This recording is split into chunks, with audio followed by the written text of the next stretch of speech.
The man had barely crossed into another world when his own sister shot an arrow straight through his heart. He thought the brother walking toward him was bringing a healing potion, but what that brother offered him was high-concentration sulfuric acid.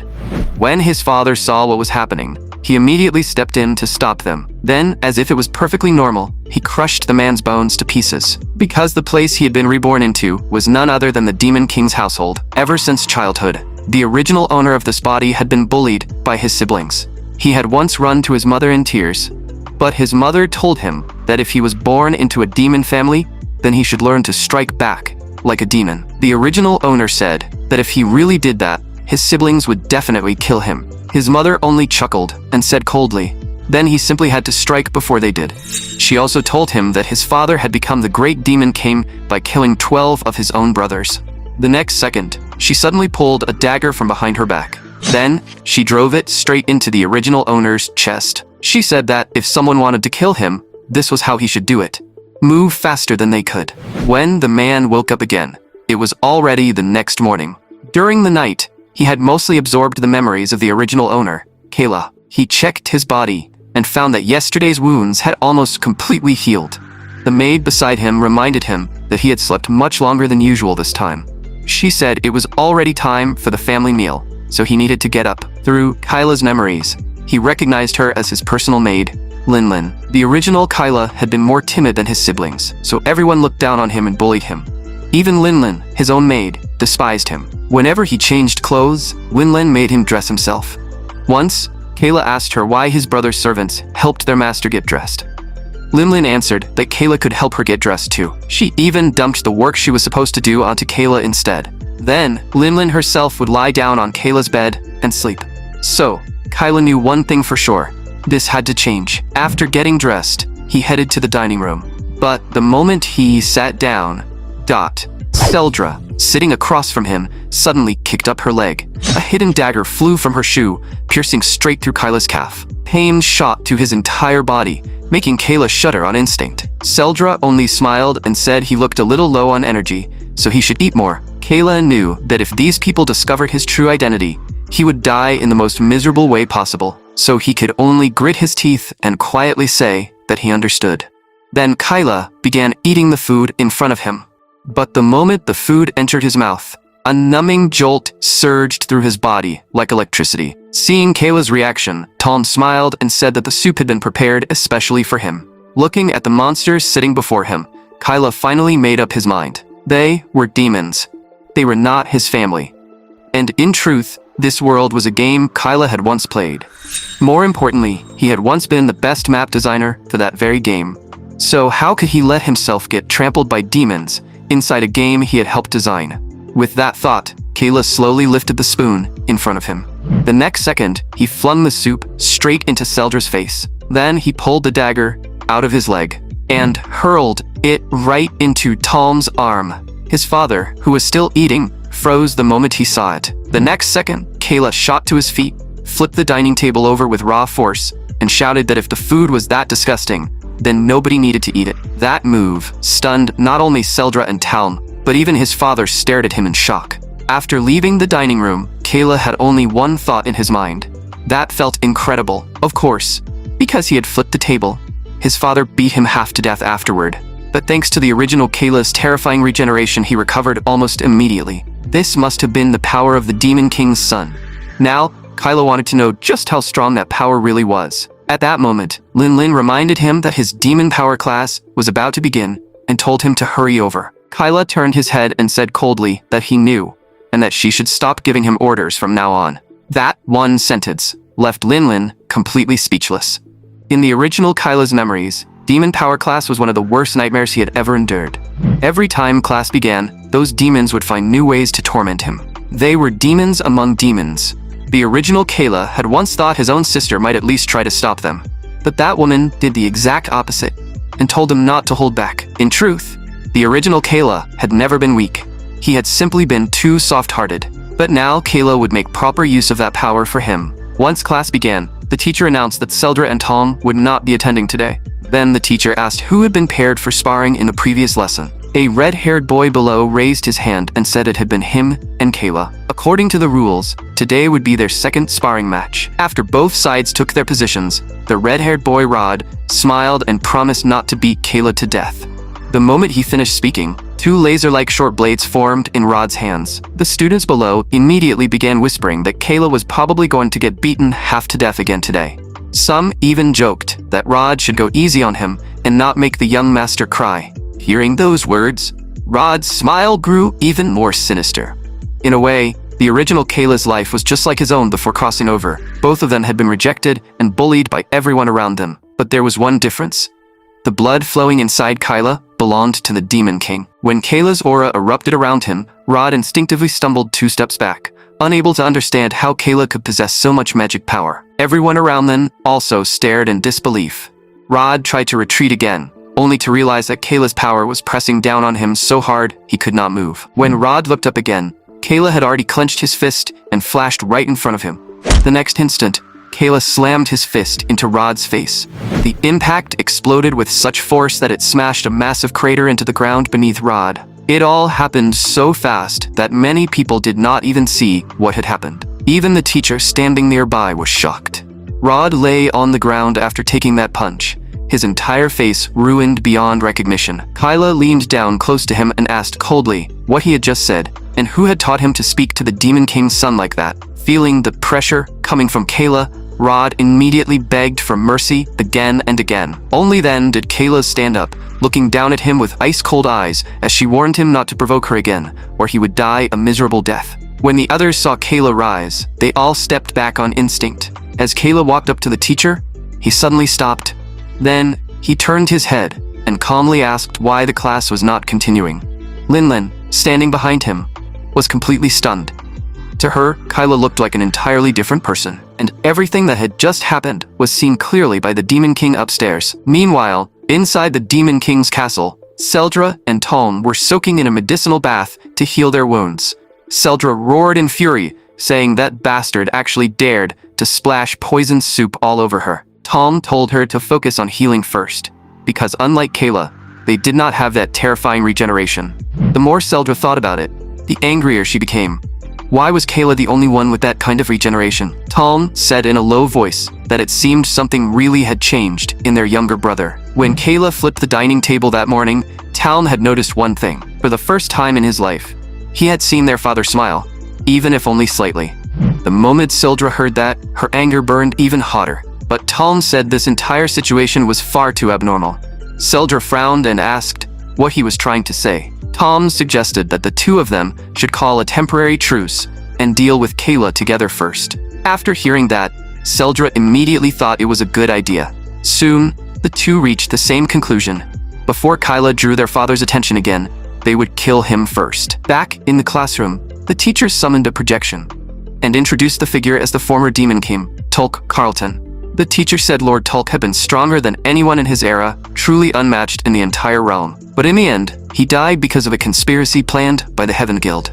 Since then, those despicable guild members had continued gathering around the kingdom, using the largest faction, the Heaven Guild, as their core force while preparing to invade. So, in order to help the current Demon King wipe out the enemy, the teacher demanded that every student devote themselves fully to combat training. The students below immediately shouted in unison, "For the glory of demons." After class, Kayla sat high on the castle walls, thinking that he had to find a way out of this place as soon as possible. If he kept staying in this castle, who knew when these monsters would finally toy with him until he died? With that in mind, Kayla asked Linlin behind him whether his father was going out in 3 days. After receiving her answer, Kayla said that this castle actually had one major weakness.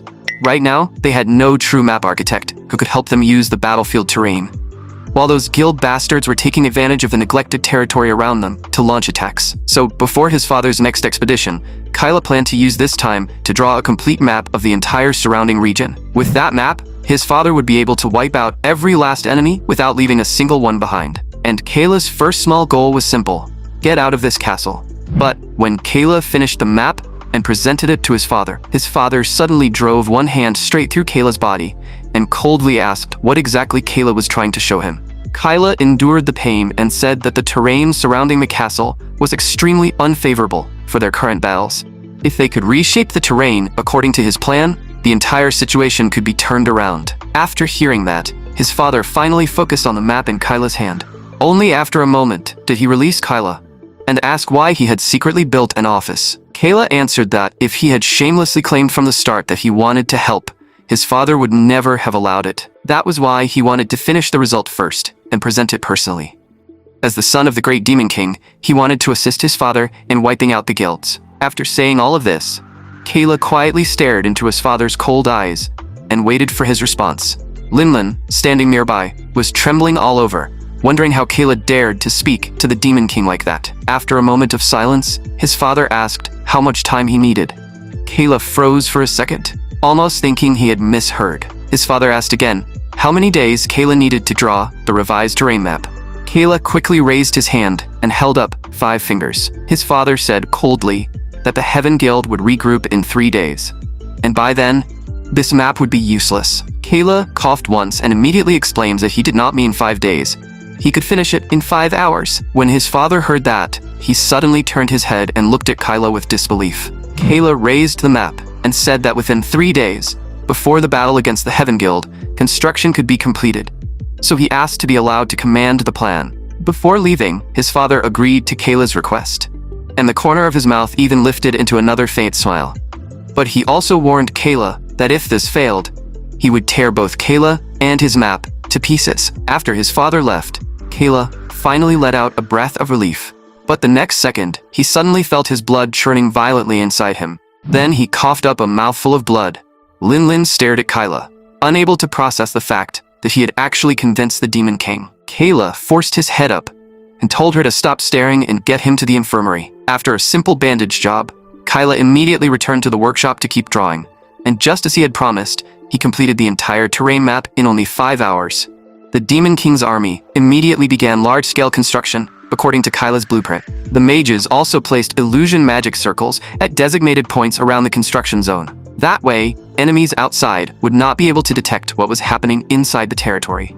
And at that moment, Kayla felt as if he had rediscovered the feeling of creating maps back when he was still a player. Over at the Heaven Guild's gathering point, when the guildmaster, Hermeson, heard that the Demon King's army was reshaping the surrounding terrain, surprise flashed across his face. One of his men reported that the Demon King's army had mobilized a large number of mages and was using illusions to deceive their surveillance. The subordinate then asked whether they should launch an attack immediately to stop the construction. Hermeson said there was no need. Those fools had only started moving now, and it was already too late. In 3 days, Taluya would arrive with the strongest unit, the Tarkin squad. Taluya had spent decades building and training that elite squad, and now it was finally complete. Hermeson believed the Demon King's army could never use 3 days of preparation to defeat a squad forged over several decades. The great Demon King Hell was destined to fall. At the same time, an army was advancing toward the Demon King's castle. The man riding on the wyvern shouted to defeat the Demon King. When the warriors on the ground heard him, they quickened their pace even more. A red-haired woman sighed in admiration, saying General Killman's leadership was truly incredible. At that moment, a small soldier stepped forward, called her Commander Slyers, and asked if they would definitely defeat the Demon King this time. Slyers laughed and said of course they would. Their Tarkan squad was nothing like those ordinary guilds. Meanwhile, inside the castle, the Demon King sat on his throne, thinking that Kayla's map proposal had not been an empty bluff. He could tell the map was not perfect, but his body was already close to reaching its limit, so he no longer had the luxury of hesitation. Tomorrow's battle would settle everything with the Heaven Guild.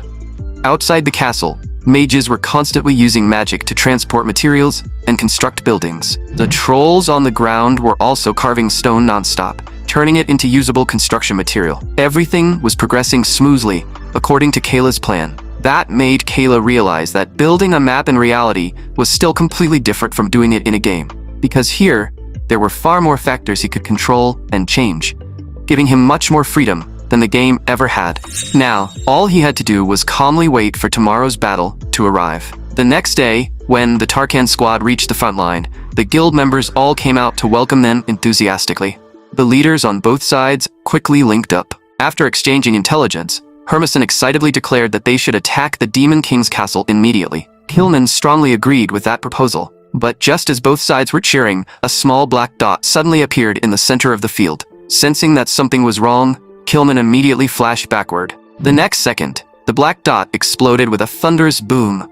Fortunately, Kilman's shield soldiers reacted fast enough to block the impact for him. On Hermison's side, his subordinates also stepped in just in time to protect him from the blast. When the dust from the explosion finally cleared, a black silhouette slowly stood up. Everyone focused their eyes on it and realized that the figure standing before them was none other than Demon King Hell. In truth, before this happened, Kyla had told his father that he had already removed the Heaven Guild's surveillance magic circles. That meant his father could use teleportation magic without being detected by the enemy in advance. When Kayla suggested that his father teleport directly into the Heaven Guild's base, his father clearly showed interest.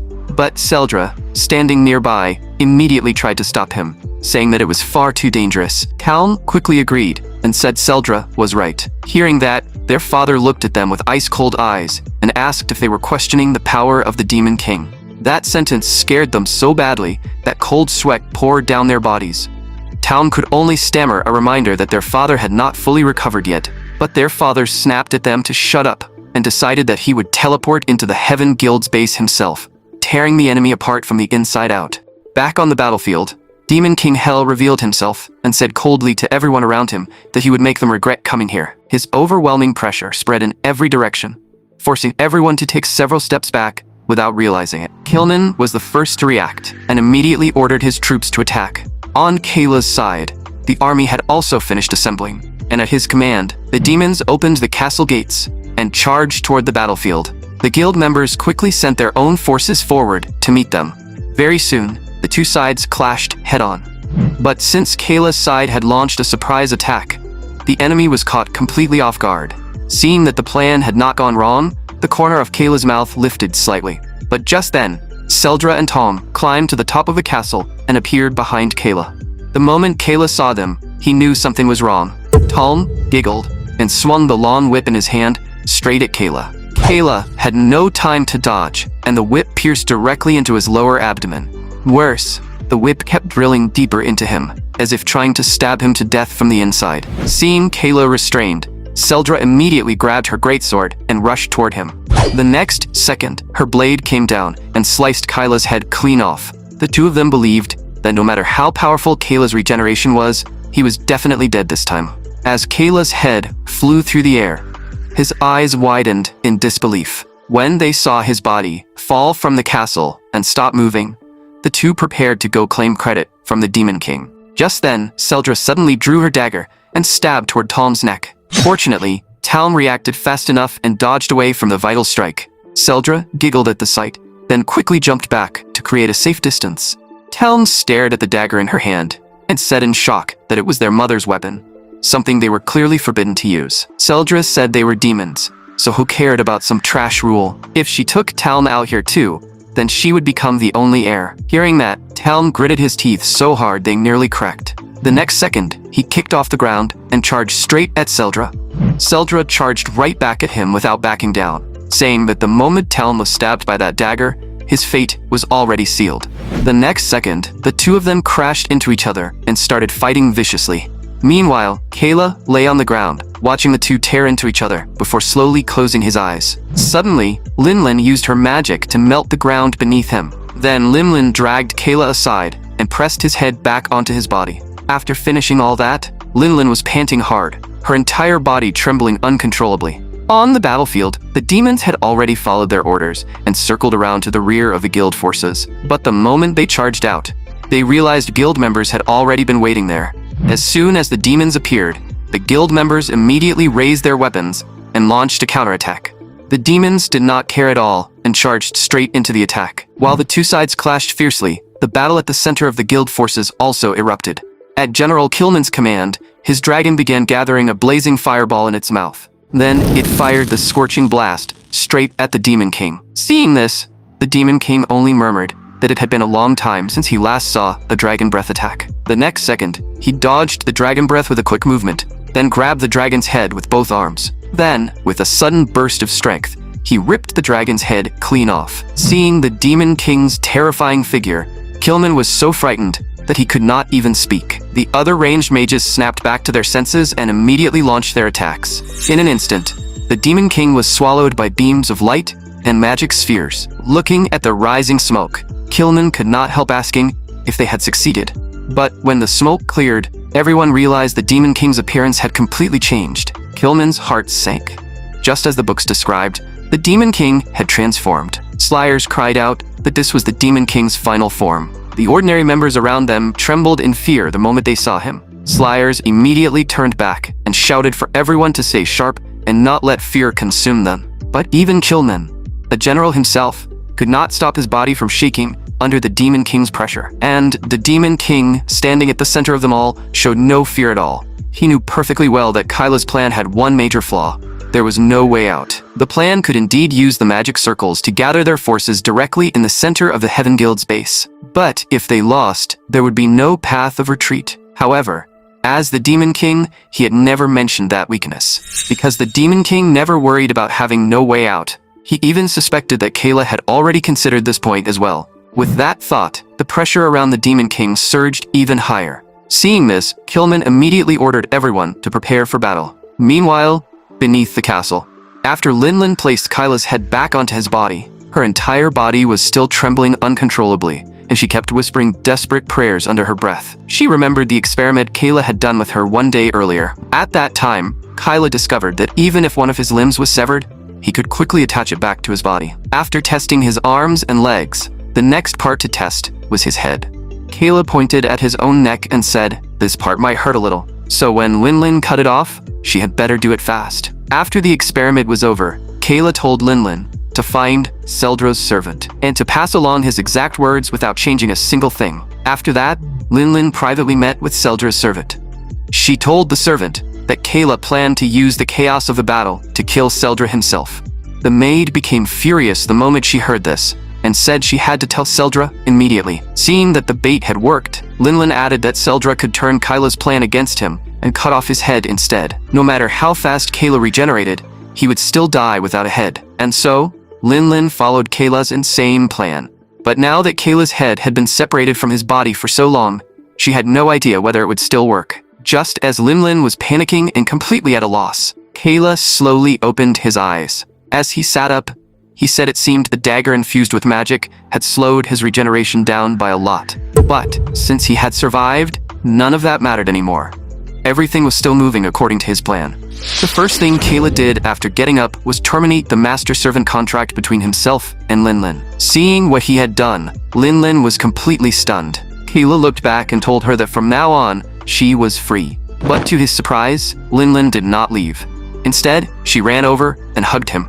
She cried and said that from now on, she belonged to Kayla, and she wanted him to take her with him. Seeing her sob like that, Kayla pushed her away and walked toward the exit. As long as he stepped into the light ahead, he would escape the Demon Castle's surveillance. But just as Kayla was only one step away from freedom, Linlin suddenly rushed in front of him. The next second, 3 bolts of lightning flashed out from the white light. Linlin immediately raised her hand and released a shield to block them. Right after that, 3 masked figures leaned in from the exit. Kyla looked closer and realized they were guild members who had come to wipe out the Demon King's castle. It turned out they had known about this secret passage all along and had set an ambush here in advance. The moment those 3 saw Kyla, they attacked without the slightest hesitation. Linlin stepped forward again to block the attack for him and told him to run. Kayla anxiously asked what she was going to do. Linlin said she was his maid, and her first duty was to protect his safety. But Kayla knew very well that Linlin only knew a few simple defensive spells and almost no offensive magic at all. Seeing Kayla still standing there, Linlin shouted for him to run. But Kayla only placed his hand gently on her shoulder. Then he forcefully threw her behind him, without Linlin's shield blocking them. The lightning bolts instantly struck Kayla. The guild members recognized him as Kayla, the son of the Demon King. They had all heard that Kyla was the most useless and cowardly of the Demon King's children, so ultimate magic would be more than enough. But as someone who had crossed into this world, Kayla knew the original owner had always been too timid. He had never truly used his own power, nor had he ever shown his real strength in front of others. So these people had no idea how strong Kayla really was. With that thought, Kayla simply raised his hand and shattered the magic attack with a single slap. Linlin watched this scene, and her understanding of Kyla was shattered all over again. Even through the mask, Kyla could feel the shock on that guild member's face. But Kayla gave him no time to react. He stepped forward in a flash and slammed him to the ground. The guild member on the ground tried to cast a higher level spell, but the next second, Kayla tightened his grip just slightly and crushed his head. Linlin stared as Kayla killed a heaven rank mage in one hit and cried out that it was impossible. After killing that man, Kayla slowly stood up and turned his gaze toward the remaining two. The two immediately stepped back, raising their guard to the limit. Then, without hesitation, they launched a high-level magic attack at Kayla. The spell was called Light Spear Curse. Its power was enormous, but the drain on the caster was terrifying as well. So they placed all their hopes on this one strike. Linlin recognized the spell and shouted for Kayla to retreat. But before she could finish speaking, two light spears had already pierced through Kayla's body, and another light spear pierced straight through Linlin's shoulder. Only then did Kayla realize that his body could no longer move. Linlin turned back trembling and apologized, saying she had failed to protect him. When the guild members saw that the spell had landed, they finally let out a breath of relief. They did not dare waste any more time.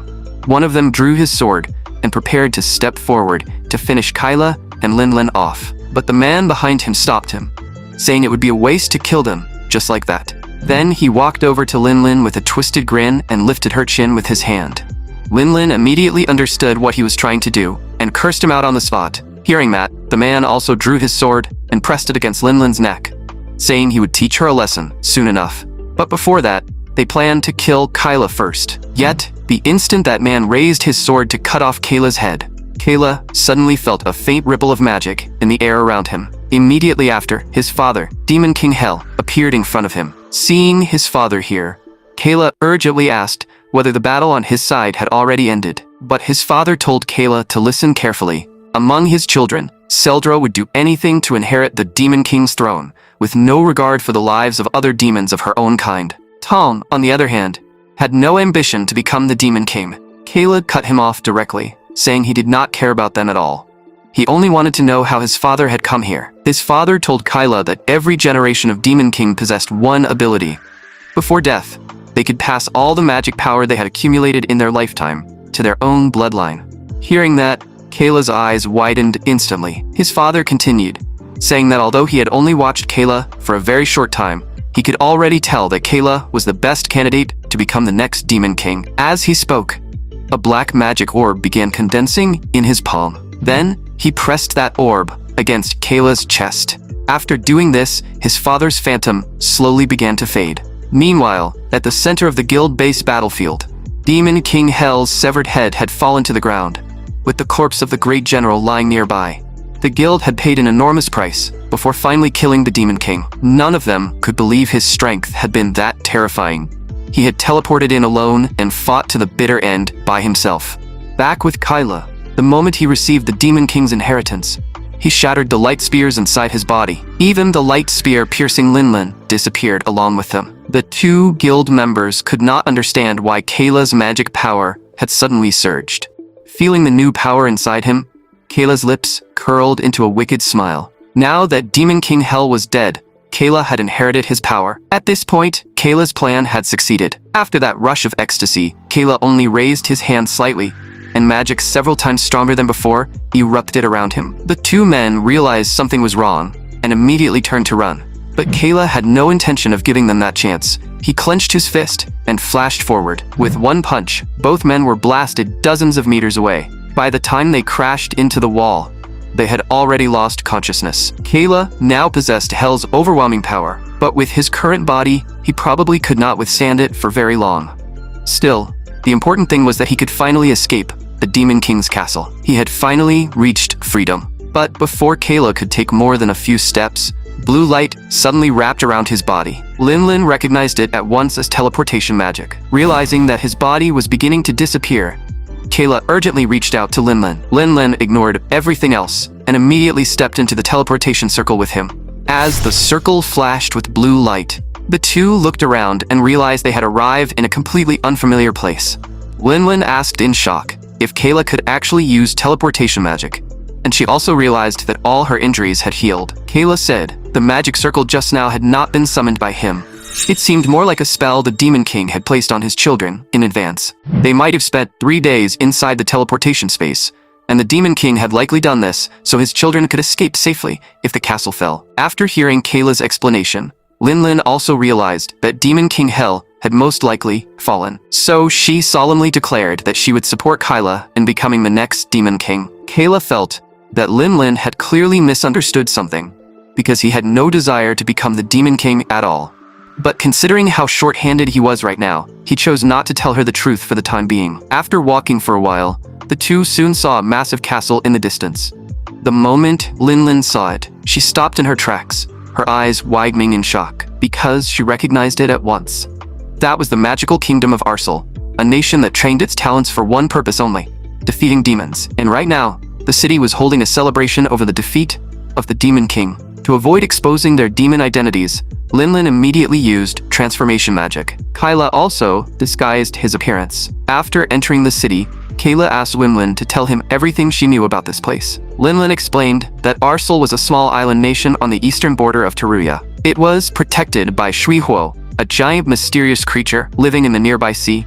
Because of that protection, magic had developed naturally and rapidly there, allowing Arsal to raise many powerful mages. And for a very long time, they had treated demons as their greatest enemy. After hearing her explanation, Kyla could not understand why his father's teleportation circle had sent him to such a dangerous place. Behind him, Linlin suggested that they should leave immediately. Kayla said that even if they wanted to run, they still needed to prepare first, because he knew very well that if he wanted to achieve his dream in this world, magic would be absolutely essential. In this country, almost everything seemed to be done through magic. Even some of the buildings around them were floating in midair with the help of magic. If Kayla could learn magic here, he would be able to build structures far greater and larger than anything he had made in the game. Just as he thought of that, he suddenly heard a growling sound behind him. It was Linlin's stomach. So Kayla took her to a street stall and bought some of the local famous magic dishes. But once Linlin started eating, there was no stopping her. As long as it looked edible, she wanted to try it. In the end, the two walked into a tavern. To celebrate the Demon King's defeat, a red-haired woman paid for everyone in the entire place. Seeing that there was free booze, Kayla and Linlin naturally joined in. But after only a few cups, Kyla already felt his head spinning. When the red-haired woman saw them, she suddenly paused. Then a sly smile appeared on her face. Kayla had barely drunk anything before he rushed outside and threw up violently. Seeing this, Linlin could not help pointing out that these people were celebrating his father's death, yet he still managed to drink like it was a party. Kyla was just about to argue back when he suddenly saw a group of people rushing past behind them, shouting that a new S-rank mission had appeared. Linlin's heart shook when she heard that. The previous mission to wipe out the Demon King had already been S-rank, and now another S-rank mission had appeared. Unable to hold back her curiosity, she grabbed Kayla and followed the crowd to take a look. When they arrived, Kayla saw his own portrait hanging high on the city wall. It turned out that the new mission was to hunt down the son of the Demon King. Seeing this, Kyla shouted in anger, asking why they were still coming after him when the Demon King was already dead. Linlin immediately covered his mouth and explained to the people around them that he was just drunk. The crowd did not pay much attention, and instead began discussing how Kayla was supposed to be the weakest of the Demon King's children. To them, this mission looked like it should be B rank at most. After watching for a while, Kayla took Linlin and left the plaza, reminding her to keep a low profile from now on, and told her to drop the young master title and call him Jiru instead. Linlin muttered that the name sounded really strange. Just as they were planning to pack up and leave the city, a red-haired woman by the road suddenly called out to them. She asked what the new S-rank mission was about. Linlin quickly said they had only glanced at it and did not really know. Kayla recognized her as the woman who had paid for everyone in the tavern earlier. Since everyone called her the Hope of Arsal, she was clearly no ordinary person. But before Kayla could finish that thought, she suddenly hugged both him and Linlin. She said with a smile that she had noticed the two of them back in the tavern, and that they smelled strange. The moment Kayla heard that, cold sweat broke out all over him. Linlin also went pale with fear. If their demon identities were exposed here, they would be surrounded and killed by countless mages. But unexpectedly, the red-haired woman only said they must be travelers who had not bathed in a while, which explained the sour smell on them. She suggested they come to her place for a bath and a drink. Hearing that, Kyla and Linlin finally let out a breath of relief. Then the two immediately awkwardly laughed along. That night, Kyla soaked in a bathtub while looking at the snacks placed in front of him. He had not expected even the food here to be made with magic. This place truly deserved to be called a magical kingdom. Was this not the game-like world he had always dreamed of? Meanwhile, in another room, Linlin was in absolute misery, because she was sharing a bath with Slayers, she had to desperately maintain her disguise and make sure her identity was not exposed. Slayers noticed how nervous she looked and asked why she seemed so scared. Anyone who did not know better might think Linlin was a wanted demon. Linlin immediately laughed dryly and said that was impossible.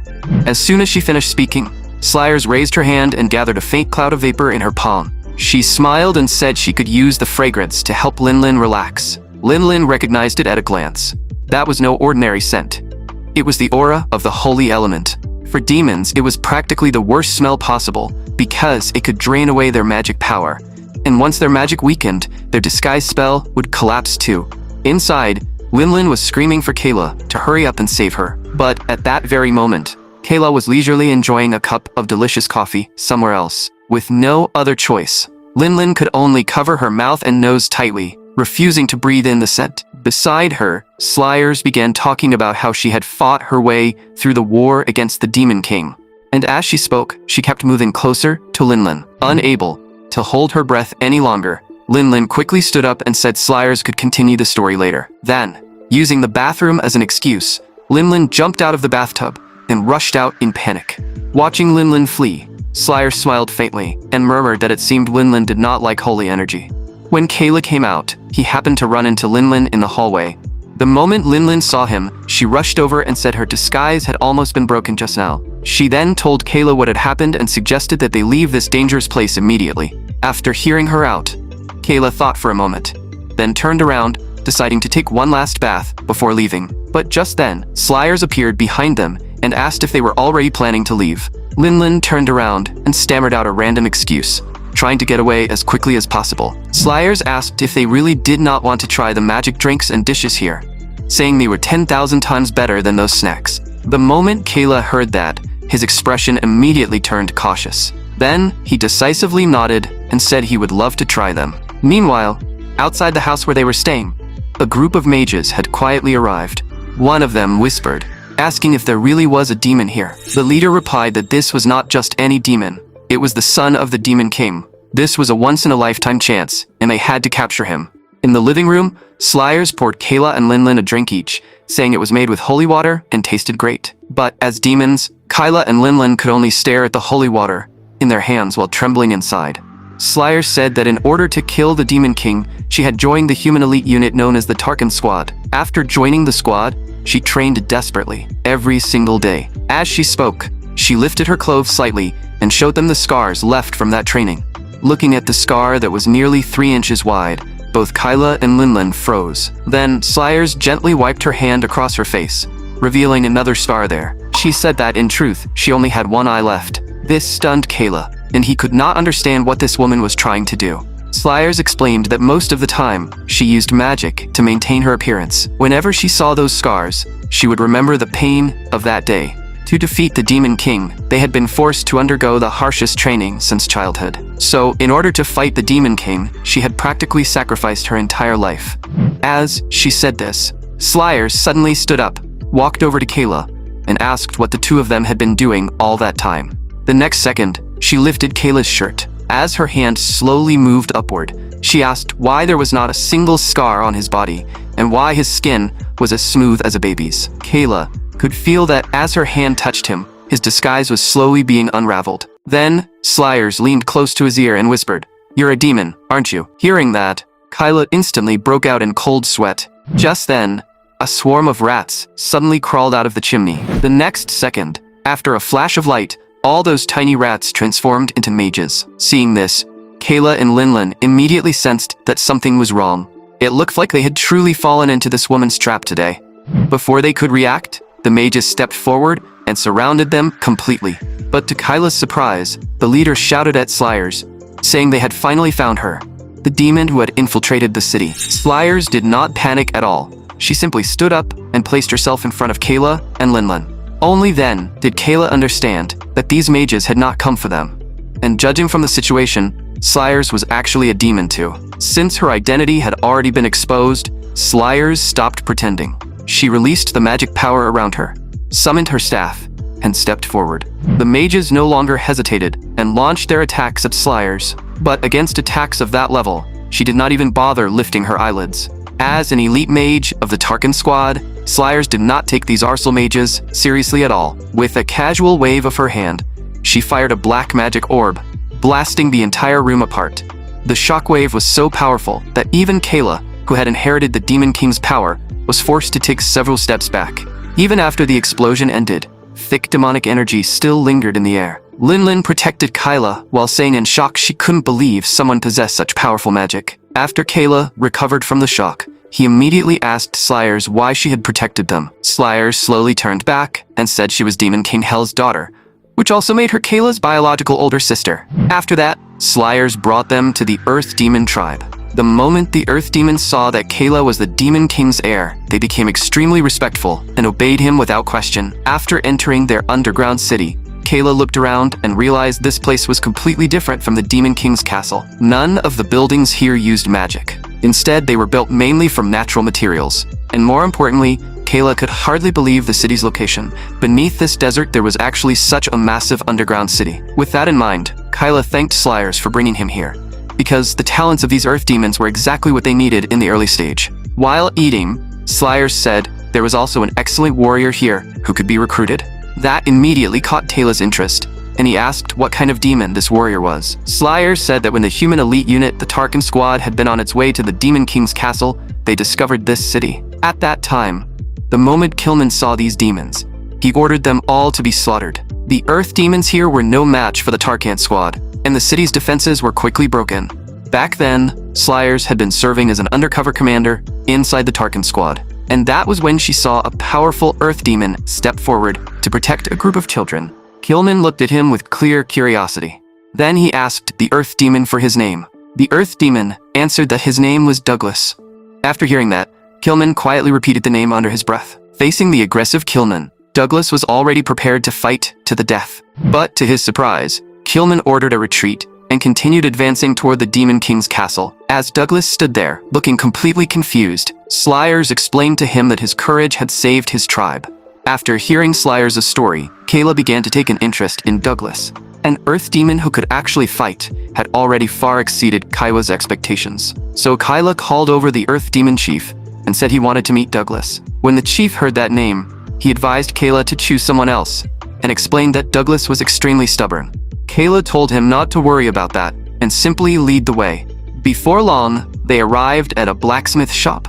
But when Kayla explained that he wanted Douglas to leave with him, Douglas rejected him outright. Douglas said that even if Kayla was the son of the great Demon King, he wasn't obligated to follow him. Kayla then asked what would happen if he used force to take Douglas away. Douglas turned back to look at him and said he would rather die fighting.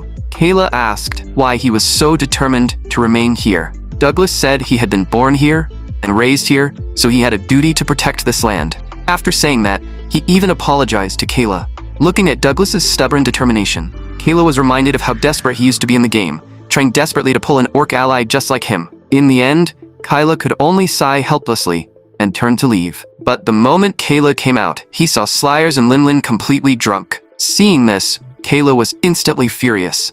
He had been working so hard to recruit talent, and these two were out here having fun. So without the slightest hesitation, he chose to join them. Before long, all three of them were completely wasted. The chief was afraid something would happen if they kept drinking, so he quickly ordered people to take them away to rest. But while Kayla was asleep, the closed door to his room was suddenly pushed open.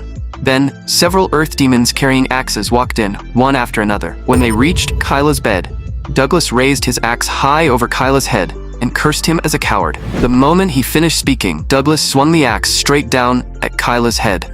But 1 second before the blade landed, Kayla suddenly opened his eyes and tilted his head slightly, dodging the strike. Seeing this, Douglas was instantly shocked. Kayla used that opening to flash out of bed and land on the floor. Realizing their ambush had been exposed, the earth demons all rushed at Kayla together. But Kayla was not surprised to see them at all, because during the day, when he went to the blacksmith shop to find Douglas, he had already noticed something strange. First, the restraint device Douglas had been forging did not look like something meant for orcs at all. And when Kayla later walked around to observe the tribe's buildings, he also noticed someone secretly trailing him. From that moment on, Kayla began observing the details of the surrounding environment much more carefully. Soon, he detected an extremely faint magic barrier on one of the walls. If he had not inherited the Demon King's magic power and gained extraordinary perception, Kayla never would have noticed such a weak magical fluctuation. What caught his attention even more was that Slayers had once said that among the people Douglas protected back then, there had been dark elves. But after wandering through the tribe for so long, Kayla had not seen a single dark elf. Before Kayla could think any further, the earth demons had already charged right up to him. Kayla simply circulated his magic power, flashed forward, and knocked them all to the ground unconscious. In the end, only Douglas was left sitting on the ground, staring at Kayla in terror. Kayla slowly stood up and said to Douglas that back then, the truth he hid from Kilman wasn't that he couldn't let the young dark elves die, but that he simply refused to hand them over. In simple terms, Douglas had not been protecting them. He just did not want them taken away from his side.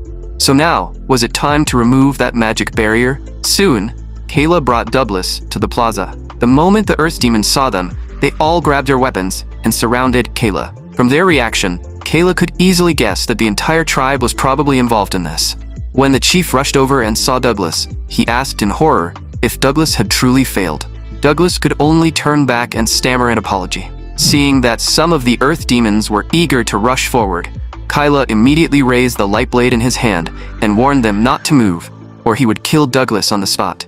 The earth demons could not believe Kayla had defeated so many of them and captured Douglas alive. After all, they had heard that Kayla was the weakest and most cowardly son of the Demon King. After leaving the plaza, Kayla brought Douglas to the place where he had discovered the magic barrier earlier. Under Kayla's threat, Douglas reluctantly took out a purple stone and placed it on the barrier.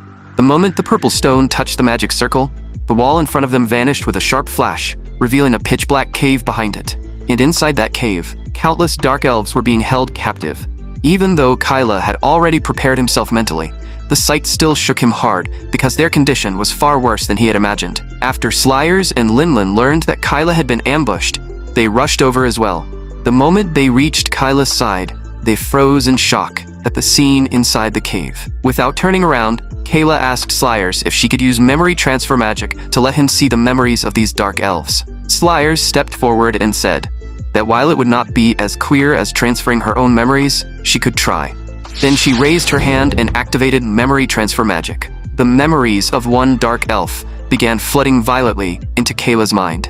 Through those memories, Kayla learned that this place was basically hell for the dark elves. After this dark elf child's mother had been forced to bear children, the child was born in this very place. Human nobles would come here from time to time to make their selections. Once a child was chosen, they would be forcibly taken away. In exchange, the nobles would leave a huge sum of money for the chief, and the other earth demons were all involved as well. The dark elves had only learned these things from the occasional newcomers who were dragged into the cave. And those newcomers had also told the children that outside there were clear skies and blue seas. There was delicious food, and there were carefree journeys. For children who had been locked in this cave since birth, those things filled them with curiosity and longing. So, their greatest wish was for their own children to leave this cave one day and freely experience the outside world. After seeing those memories, Kayla gritted his teeth so hard, they nearly cracked. The next second, he clenched his fist and spun around. Then he punched Douglas straight in the face. Douglas took the blow head-on and was sent flying 7 or 8 meters before slamming into the wall behind him. Slayers also questioned them in fury, saying they had never been trying to protect these dark elves at all. They had been selling them to human nobles. Douglas, lying on the ground, knew there was no point hiding the truth anymore. So he said that dark elves were a rare race and human nobles had always coveted them. Dark elves were blessed by nature, and if they lived in the designated place, they could help the earth demons live in peace. In Douglas's eyes, was that not the perfect reason to raise them like livestock? Linlin cursed him, asking how he could enslave another demon race like this. Douglas stood up and shouted that the Demon King was dead now, and if they wanted to survive under the humans, this was the only way. At that moment, Kayla thought back to how he had suffered under his father's oppression before crossing into this world. But the pain these children had endured was far deeper than his own. So Kayla no longer hesitated and called Slayers and Linlin over. He coldly told them that now they would finish the reckoning Kilman had failed to complete back then. The two were already furious, and they immediately agreed. Following Douglas's furious roar, the earth demons outside the cave began charging in to surround them. Linlin immediately stepped forward to block them. Behind her, Slayers summoned her staff, unleashing magic, while coldly asking how they dared attack the Demon King's heir. The earth demons said Kayla was nothing but a coward, and they had no reason to obey him. After knocking back several earth demons, Linlin said coldly that they couldn't be more wrong. Inside the cave, Douglas also launched another attack at Kayla. But Kayla, who had inherited the Demon King's power, was nothing like before. With one kick, he sent Douglas flying again. The Dark Elves could also tell that Kayla seemed to be trying to save them from this place. So one of the Dark Elves stood up, wanting to step forward and help. Seeing this, another Dark Elf hurried forward to stop her and shouted, "Wood, what are you trying to do?" But the Dark Elf named Wood said that if they did nothing now, they would only continue to suffer in the future. She did not want to live like this anymore. Thinking back on everything she had endured, Wood collapsed to her knees and began sobbing uncontrollably. Her cries also caught Kayla's attention. So Kayla turned to Douglas and asked if he could hear their cries of pain. He would make Douglas pay back every single bit of it. But what Kayla did not expect was for Douglas to suddenly take a small red stone from his pocket. Then, without hesitation, he tossed it into his mouth and swallowed it. When the other earth demons saw this, they also pulled out identical stones and swallowed them. Linlin cried out in shock. It was earth ore. She had thought that thing was only a legend, but it actually existed. Hearing that, Kayla quickly turned back and asked Linlin what it was. Slayers shouted before Linlin could answer, warning Kayla to be careful. She said that once this ore was consumed, it could increase the body's physical functions tenfold for a short time. But the side effect was that it consumed part of the user's lifespan. While Slayers was explaining, the muscles on Douglas's body began swelling rapidly. Then he let out a roar. Kayla was instantly shocked because their physical strength was not the only thing being enhanced. Their magic power was also rising at an alarming speed. But Kayla still had not fully mastered the Demon King's power. In the split second he was stunned, Douglas's fist had already reached his face. At such a close distance, Kayla had no time to dodge. But just then, several vines suddenly burst out of the ground. In an instant, they wrapped around Douglas's entire body. No matter how hard Douglas struggled, he could not move those vines, even slightly. Kayla turned his head and realized that the one who had acted was a dark elf. The other dark elves were shocked and shouted, "Wood, you have really done it now." Douglas also turned and cursed Wood viciously. Kayla seized the opportunity and dashed forward. Then, he drove his magic-coated arm straight into Douglas's abdomen. At the same time, Kayla turned to the dark elf and asked if her name was Wood. He said he was actually starting to like her. Wood froze and stared blankly at Kayla. Douglas spat out a mouthful of blood beside them and cursed Wood as a traitor. Then he let out a guttural roar and forcibly broke free from the vines binding him. Seeing Douglas's body suddenly swell even larger, Kayla felt a chill run down his back, but his arm was still inside Douglas's body, so he had no time to dodge. With no other choice, Kayla took the punch head on. After crashing into the wall, he felt as if several bones inside his body had snapped. Once his powerful regeneration healed him, Kayla was stunned. He had not expected a single piece of earth ore to be this terrifying. After knocking Kayla away, Douglas immediately turned and charged at Wood. He rushed up to her, grabbed her by the jaw, and lifted her into the air. Then he roared that he would twist Wood's head off. As Douglas's grip kept tightening, a sickening creak came from Wood's neck. Kayla, lying on the ground, had not expected Douglas to give up attacking him and go after Wood instead. But now, Wood's neck was about to be crushed, and the distance between Kayla and them was too great. Even if he rushed over now, he would never make it in time, unless he could use a ranged attack. Just then, Kayla suddenly found himself inside a pitch-black space. A shadowy figure appeared behind him and said this place was Kayla's consciousness. Hearing that, Kayla quickly turned around and asked who it was. The shadow did not answer.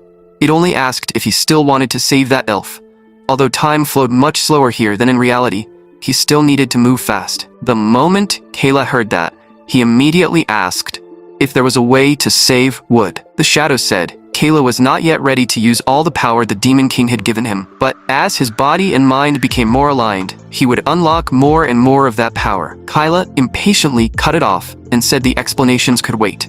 Right now, he only needed to know which part of the power he could use. The shadow said that although Kayla was still weak in his current state, there was indeed one skill he could use. As it spoke, the image of a bow seemed to flash through its hand. Then the shadow said they would meet again soon, and at the very end, it called out the name Kayla had used back on Blue Star, Jiang Jiyu. Hearing that the shadow actually knew that name, Kayla's heart skipped a beat. But just as he tried to ask more, his consciousness suddenly left that space and returned to reality. And now, a blue longbow had appeared in Kayla's hand. Without hesitating, he immediately drew the bow and took aim. When Douglas sensed the magic fluctuation coming from Kayla, he turned his head and was instantly shocked, as if he recognized a bow in Kayla's hand. Wood seized the moment when Douglas froze and bit down hard on his hand. Then, she summoned vines again, making them burst out of the ground. At the same time, Kayla finished charging his shot.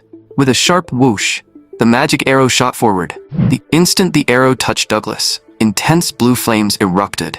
Even Kayla had not expected this arrow to be so powerful. In less than 3 seconds, Douglas was burned to ashes by the blue flames. Looking at the longbow in his hand, Kayla could not figure out what that shadow inside his consciousness had been. Meanwhile, at the cave entrance, Linlin was still locked in a fierce battle with the earth demons. Because the space was too narrow, Slayers could not use large-scale destructive magic either. Seeing this, Kayla aimed in their direction and drew the bow again. With a rapid series of whooshes, he fired 7 or 8 arrows in a row. Those arrows moved as if they had eyes, striking the earth demons precisely in the head. Slayers was overjoyed when she saw that Kayla could now use ranged attacks. Before long, the earth demons around them were either killed or driven into retreat. Slayers looked at the earth ore in her hand and said this thing was far stronger than she had imagined. Kayla walked up to the Dark Elves and told them they were free now. They should never let those bastards capture them again. For a moment, the Dark Elves could not believe it and asked Kayla to confirm it again. Kayla said yes, they could leave this place now. They should take their children and find somewhere to live in peace. After hearing that, the Dark Elves all knelt down together and thanked Kayla. Slayers said she had originally wanted to recruit the Earth Demons, but now that was clearly impossible. After hearing that, Kayla walked over to Wood and asked if she had not been born here, but had been captured and brought here instead. Wood nodded and said that was right. Kayla then asked if she had no family left either. Wood lowered her head and quietly said yes. So Kayla told her to come with him from now on, because they needed someone who could guide them. Wood said she was not an earth demon, and she was not good with terrain either. She even trembled slightly as she said that she could not help Kayla at all. Kayla told Wood not to worry because she was an elf blessed by nature, and just now, she had already proven that she was braver than anyone when facing danger. To Kayla, that was more than enough. After saying that, he reached his hand out to her. Looking at Kayla's outstretched hand, Wood sank into her memories. In her memories, she could no longer even remember what her parents looked like. After being abandoned, she had been captured by the earth demons and brought here. She had once believed she would live in this hell forever, all the way until she died. But now, someone had appeared before her and said he would take her away from this place. With tears streaming down her face, Wood stammered and asked Kayla if she could really go with him. Kayla said she was not following him. She was walking alongside him. And just like that, Kayla's group dealt with the earth demons and rescued the captive Dark Elves. Afterward, they continued their journey. Before they had even properly set out, Linlin ran up to Wood and tried to intimidate her, saying Wood was the newcomer.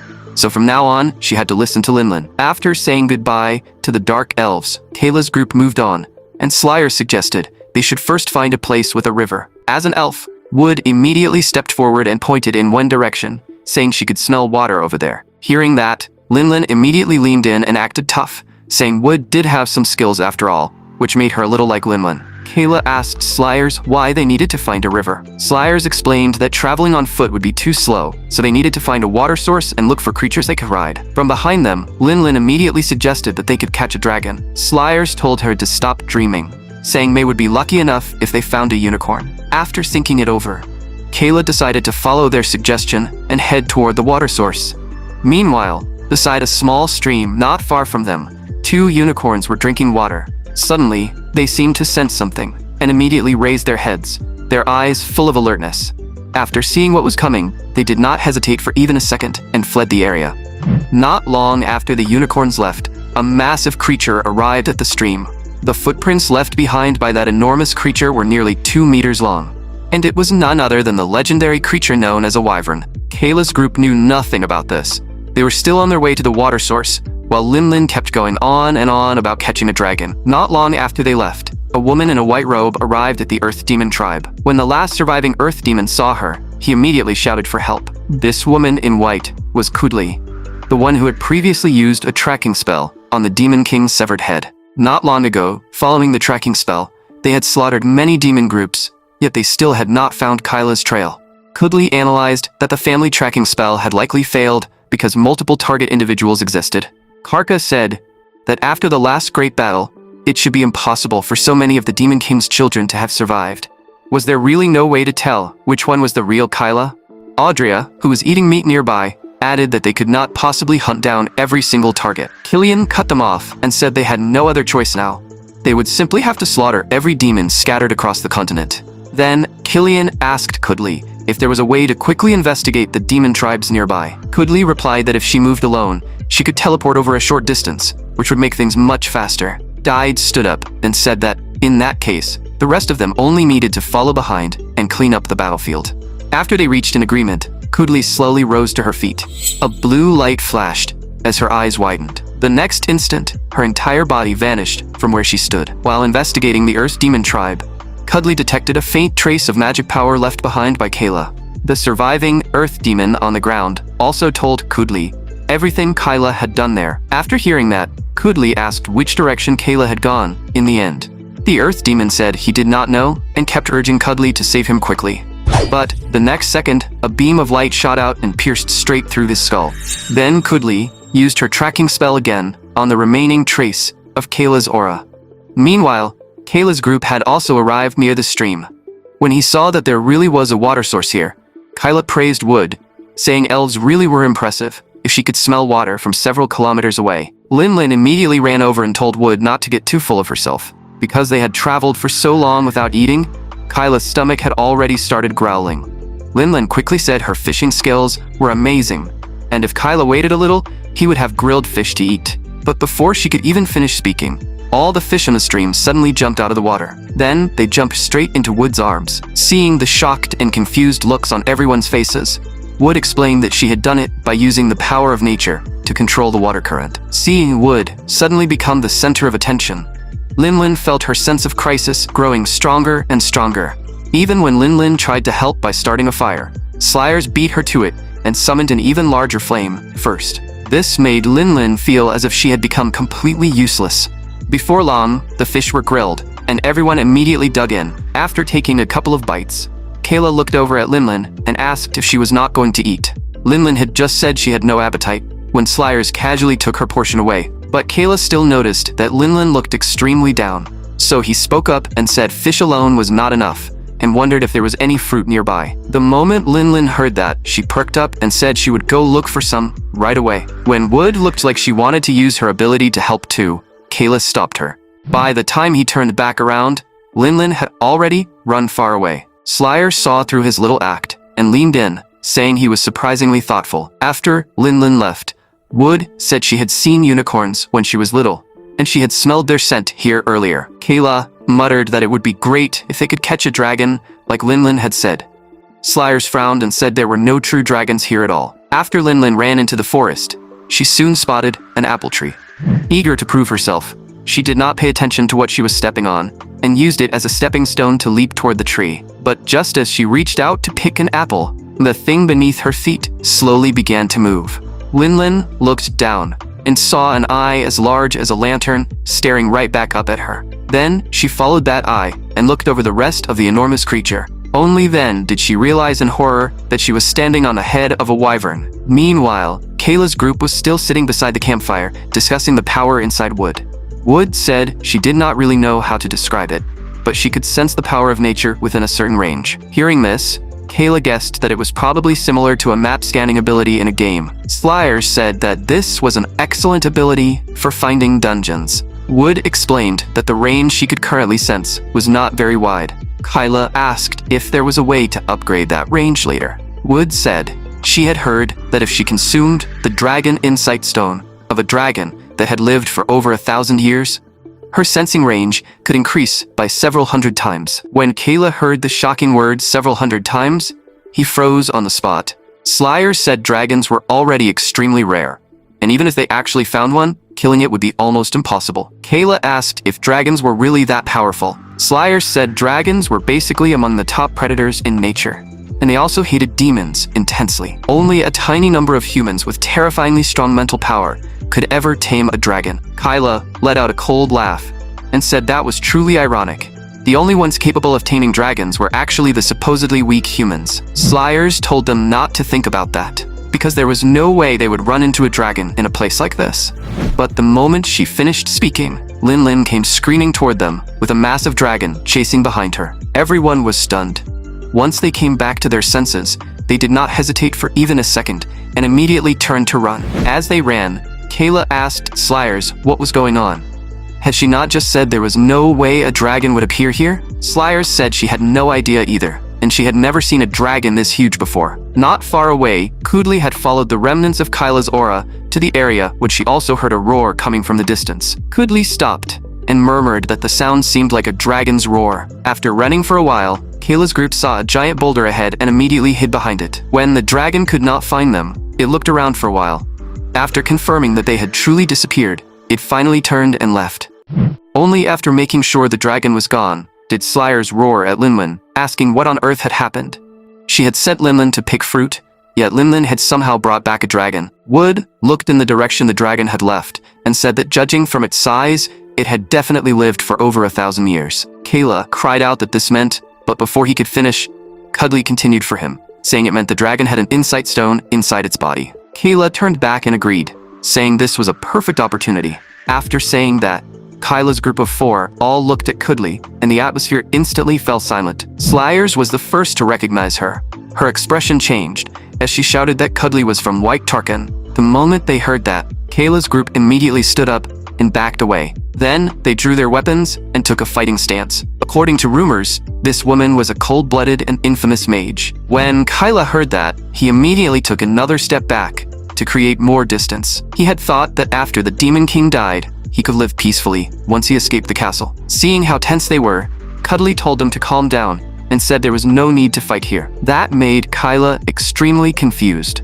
Then, Kudli looked at Slyers and said she should know that fighting here was meaningless, because Kudli only needed one curse spell to erase all of them. Slyers did not argue. She only clenched her teeth, because she knew very well that this woman was not bluffing. Seeing this, Kayla quickly turned back and asked Slyers if Kudli was telling the truth.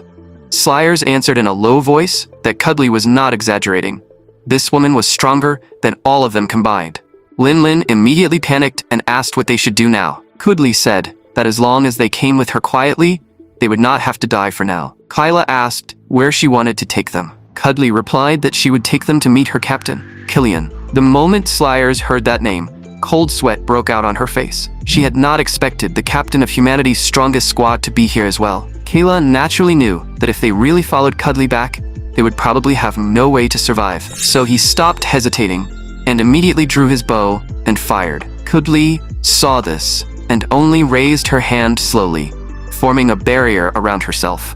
Slyers also lifted her staff right away and launched an attack. With several thunderous blasts, both of their attacks were completely blocked by Kudli. Wood seized the moment when Kudli's vision was blocked and immediately began controlling the power of nature. The next second, several thick vines burst out of the ground beneath Kudli's feet. Then the vines rapidly climbed up along her legs. Linlin also coated her palms with magic and charged straight forward. Since she had no ranged attacks, she could only rush in close and slam her fist against the barrier. Seeing this, Slyers immediately shouted for Linlin to come back. But it was already too late. A shard of ice crystal had formed between Kudli's hands. With a thunderous boom, she tore apart the vines around her and sent Linlin flying at the same time. Then, Kudli raised her hands again and formed another seal, saying coldly that now she only needed to bring their corpses back. As soon as she finished speaking, countless circular magic arrays appeared behind her, and endless ice spikes began shooting out at high speed. Slyers immediately raised her staff and summoned a protective barrier, wrapping everyone inside. The next second, the ice spikes rained down on the barrier like a storm. Seeing Linlin rush into the shield at the very last second, Kayla finally let out a small breath of relief. Tears welled in Linlin's eyes as she apologized to Kayla, saying she had never been able to help. Slyers shouted for them to hurry up and think of something, because her barrier would not hold for long. Kayla immediately turned back and asked Slyers if she knew that kind of attack curse spell. Slyers said that even if she did, her version would be nowhere near Kudli's level. While they spoke, the number of ice spikes in the air kept increasing, and their speed grew faster and faster. Before long, cracks began appearing across the barrier. At this rate, in less than a minute, they would be riddled with holes. Kayla's mind began racing, desperately searching for a way out. A few seconds later, his eyes suddenly lit up. He thought of the shadow he had met earlier inside his consciousness. If he could enter that space again and meet it, he might be able to unlock another new skill. With that thought, Kayla clenched his fists and forced the magic inside his body to surge wildly. Slayers saw this and shouted at him, asking what he was doing. She warned him that if he unleashed his power here, the barrier would shatter instantly, but Kayla acted as if he had not heard her at all. Inside, he kept shouting for the shadow to come out. Meanwhile, the dragon that had failed to find them and was about to go back to sleep suddenly heard a rumbling sound from behind it. Sensing the Demon King's power inside Kayla, Kudli said coldly that it seemed this power only revealed itself when he went all out. She finally understood why she had been unable to track Kayla precisely before. After saying that, she released the ice spikes even faster. Inside the barrier, no matter how hard Kayla forced his magic to circulate, he could not enter that consciousness space. Based on his guess, the shadow would only appear when he was close to death. Finally, under the power of the ice spike curse, the barrier shattered with a sharp crack. Just as they were about to die on the spot, the dragon that had chased them earlier suddenly returned and interrupted Kudli's spellcasting. This time, however, it only looked down at Kayla's group on the ground and did not attack. Kudli, hovering in the air, could not understand why the dragon was doing this. Then she formed another seal and continued casting the ice spike curse. When the dragon saw the ice spikes coming, it spread its wings and shielded Kayla's group beneath them. Then it lowered its head in front of Kayla. The instant Kayla looked into its eyes, the dragon's memories began flooding violently into his mind. In those memories, a demon woman sat on the dragon's back, soaring beneath the blue sky. Once the memories became clearer, Kayla finally realized that the demon woman in them was actually his own mother. She and the dragon had lived happily together in the forest every day. After seeing that memory, Kayla loudly asked the dragon if it knew his mother. The dragon only stared at Kayla in silence. After staring at him for more than 10 seconds, it suddenly opened its mouth and spat out a large red pearl. Kayla caught the red pearl instinctively and asked what it was. Only then did the dragon speak, saying that it was its insight stone. Kayla asked again why it would give him something so precious. The dragon said it had no time to explain and told Kayla to hide his magic power and escape from this place immediately. After saying that, the dragon turned back and blasted a blazing pillar of fire straight at Kudli. Kudli immediately stopped her attack and summoned a shield to block it. As she defended herself, she murmured that a dragon helping a group of demons was truly strange. Kayla knew very clearly that with their current strength, they were no match for this mage. So while the dragon held Kudli back, they immediately turned and ran. When Kudli saw them trying to escape, she prepared to stop them. The dragon also saw through her intention. The next second, the dragon breath from its mouth became even more intense. Kudli had no choice but to stabilize the shield in front of her first. Then the eyes she had kept closed began to slowly open a crack. Immediately after that, a massive ice magic array condensed above her head. As Kudli's eyes fully opened, a gigantic iceberg emerged from the magic array. The dragon's eyes widened in horror when it saw the iceberg. In that instant, its thoughts returned to the days it had spent with that demon woman. But before the memory could finish, the iceberg crashed down onto where it stood. Hearing the huge impact behind him, Kayla looked back and felt a sense of dread wash over him. The mighty dragon had been pierced through by the iceberg and was lying on the ground, barely alive. Kudli landed beside the dragon and asked why it had returned to help a group of demons. When the dragon refused to answer, Kudli reached out, preparing to search its memories before it died. The dragon naturally saw through her intention. So before Kudli could act, it burned its own body first. Before dying, the dragon told Kudli that one day she would regret everything she had done. After saying that, it turned into ashes in an instant. During the time the dragon had kept Kudli occupied, Kayla's group had already run far away. As long as Kayla did not use the Demon King's power, Kudli could not lock onto his location. So Kudli clenched her hands and began chanting the spell. Then she raised her hand and released countless magic butterflies into the air. Meanwhile, after Kayla's group escaped Kudli's pursuit range, Slayers immediately asked Kayla what had happened with that dragon. Kayla said that from the dragon's memories, it seemed to have known his mother. Linlin said in shock that normally, dragons could never live peacefully with demons, then asked what Kayla had seen in those memories. Kayla said he did not know the details either. he could only feel that when they were together, they seemed very happy. And the dragon had also given him a red pearl. Without needing to say much, everyone could tell that it was the insight stone, most treasured by dragonkind. Slyers said in a low voice that it seemed they had been saved by the Dragon Queen this time. Looking at the insight stone in his hand, Kayla wondered what relationship that dragon had with his mother. After thinking for a moment, Kayla handed the insight stone to Wood. Slyers told Wood to absorb it quickly. They had already been targeted by White Tarkin, and now they needed the elf's scouting ability to avoid being tracked. Wood looked at the insight stone in her hand and said it was far too precious. Kayla stepped forward and cut her off, saying no one else here had any use for it, so she should swallow it quickly. After hearing that, Wood no longer hesitated and placed the insight stone into her mouth. With a gulp, she swallowed it, and her eyes instantly widened. Then Wood opened her mouth, tilted her head back, and red light began shining from her eyes. Immediately after, the dragon's memories began appearing inside Wood's mind. Through those memories, Wood saw that from the moment the dragon was born, it had become a test subject for humans. Those humans carried out cruel experiments without caring how much pain the dragon endured. Every single day, more wounds would appear on the dragon's body. As generations of humans came and went, they continued tearing the dragon's body apart for experiments. Whenever the dragon was on the verge of death, human mages would heal it, only to begin the torment all over again. Centuries passed like that, and the dragon's mind had long since been shattered. It gave up on everything and no longer cried. But just as it quietly waited for death, the strongest demon king, Tolk Carlton, began invading the human world. During one battle, the laboratory where the dragon was held was blasted apart. And after several hundred years, the dragon finally saw the light of day again. Without the slightest hesitation, it escaped that hellish place. The moment it soared into the sky, it finally felt the freedom of flying once more. After flying for several days, the dragon found others of its kind and told them about human cruelty, even suggesting that dragons should help demons overthrow the human kingdoms. But to its surprise, not a single dragon was willing to believe it, because by then, dragons had already formed close bonds with humans, and were even helping humans fight against demons. Almost no dragon realized that the reason humans could get close to dragonkind was because there had been countless experimental victims just like this dragon.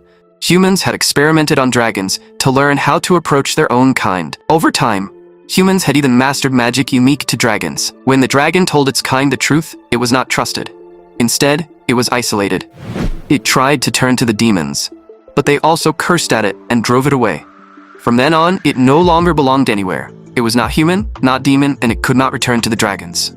For a very long time, the dragon could not understand why it had even been born into this world. So it began cutting itself off from the world. It curled up deep in the shadows, spending every day with endless darkness and loneliness, until one day it met a little demon girl named Callista. The moment that little girl saw the dragon, she called it Mom. That one word left the dragon frozen in place, completely at a loss. The next second, Callista burst into tears. Then she ran over and hugged the dragon's nose.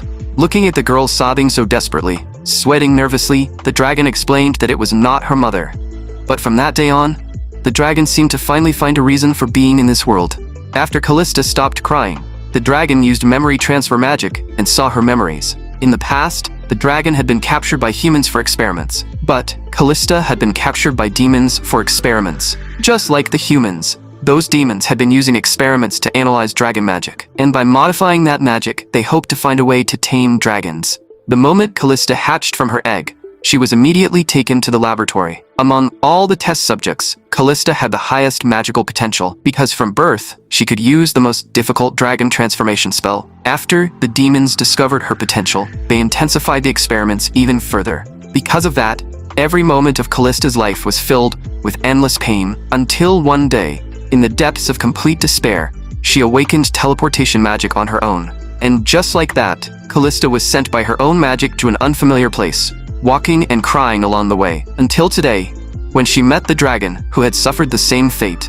The dragon was deeply moved by Callista's past. After thinking for a moment, it told Callista that it was not her mother.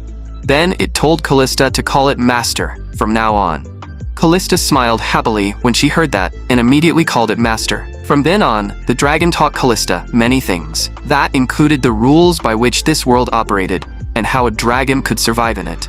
After Callista grew a little older, the dragon passed on every spell it knew to her. During that time, the dragon and the demon lived a life that was both happy and fulfilling, and the suffering they had once endured was slowly healed by the time they spent together. However, change always arrived when no one expected it. One day, after Callista returned, the dragon stared at her and suddenly froze. Then it shouted at her, asking who she was and why she had come here. Callista had no idea what was happening and froze in panic. But after shouting at her, the dragon actually breathed fire straight at Callista. That terrified Callista, and she dodged again and again. Normally, dragons were extremely long-lived creatures, but because this dragon had endured too many cruel experiments in its early years, its lifespan had been greatly shortened. Because of that, it could not live as long as other dragons, and its body gradually began showing symptoms of intermittent memory loss. When the dragon finally came back to its senses, it immediately apologized to Callista again and again. Her face full of worry, Callista asked what had happened to it. After the dragon left without saying goodbye, Callista cried her heart out. Meanwhile, the dragon found a place where no one lived.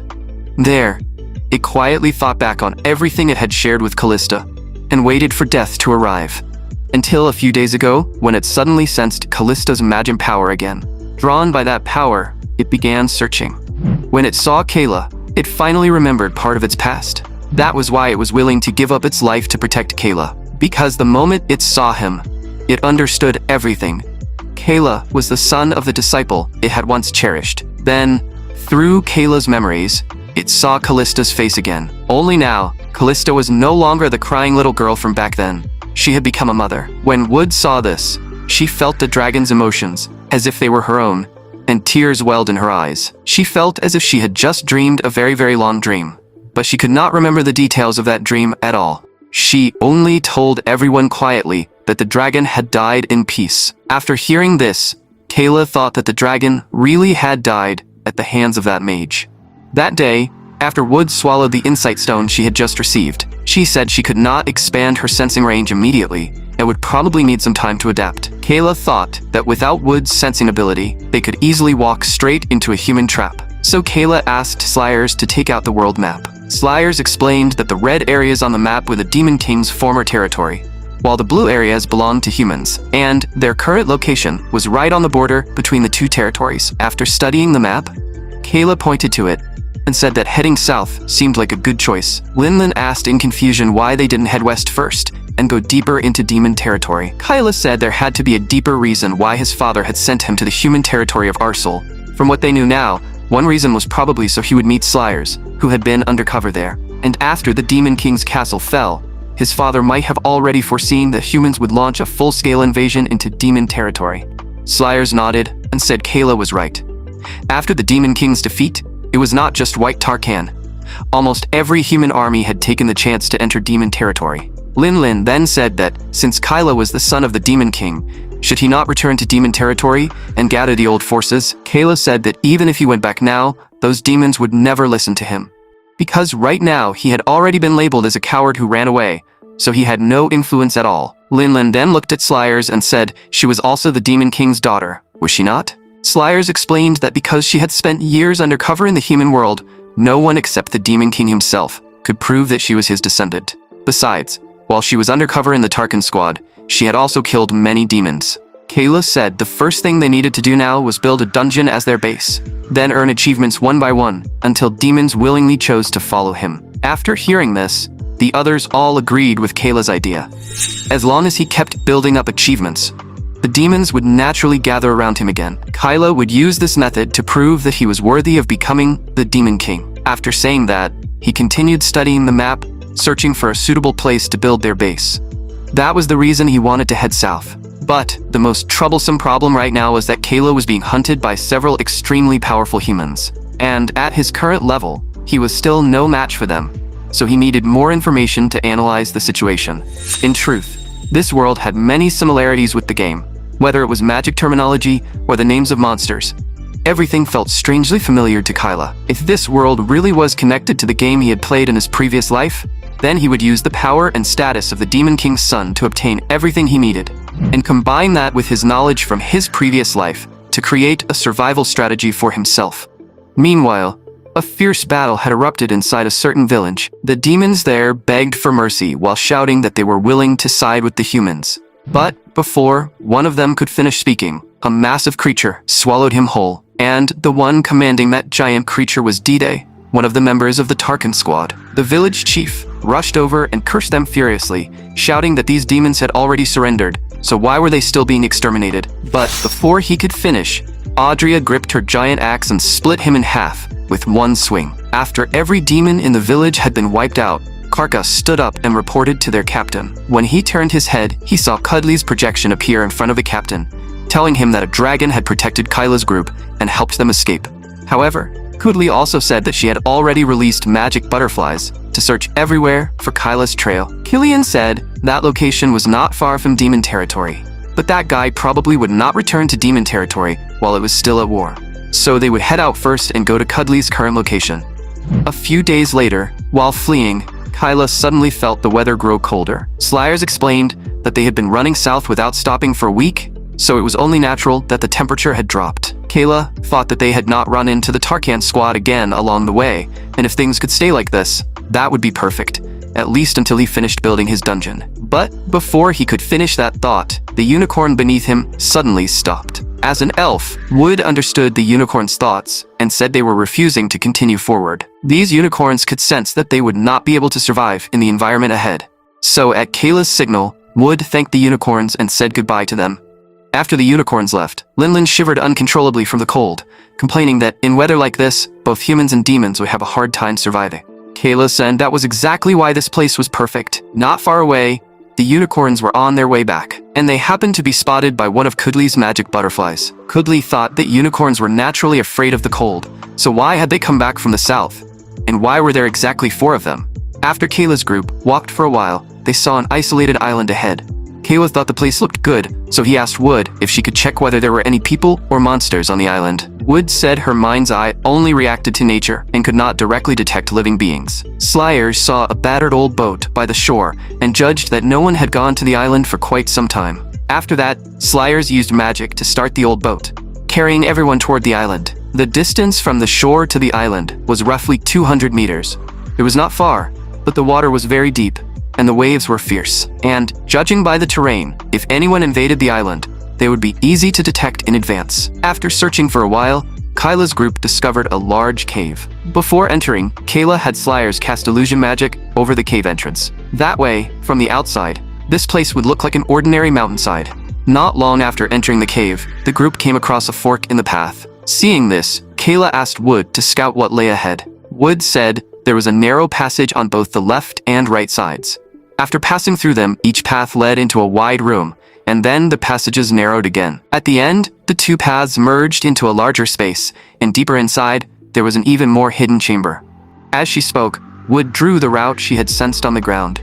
After thinking it over, Kayla decided they should split into 2 groups, explore both passages, and meet up again in the central area. The moment Slayers heard that, she grabbed Kayla and said she wanted to go with him.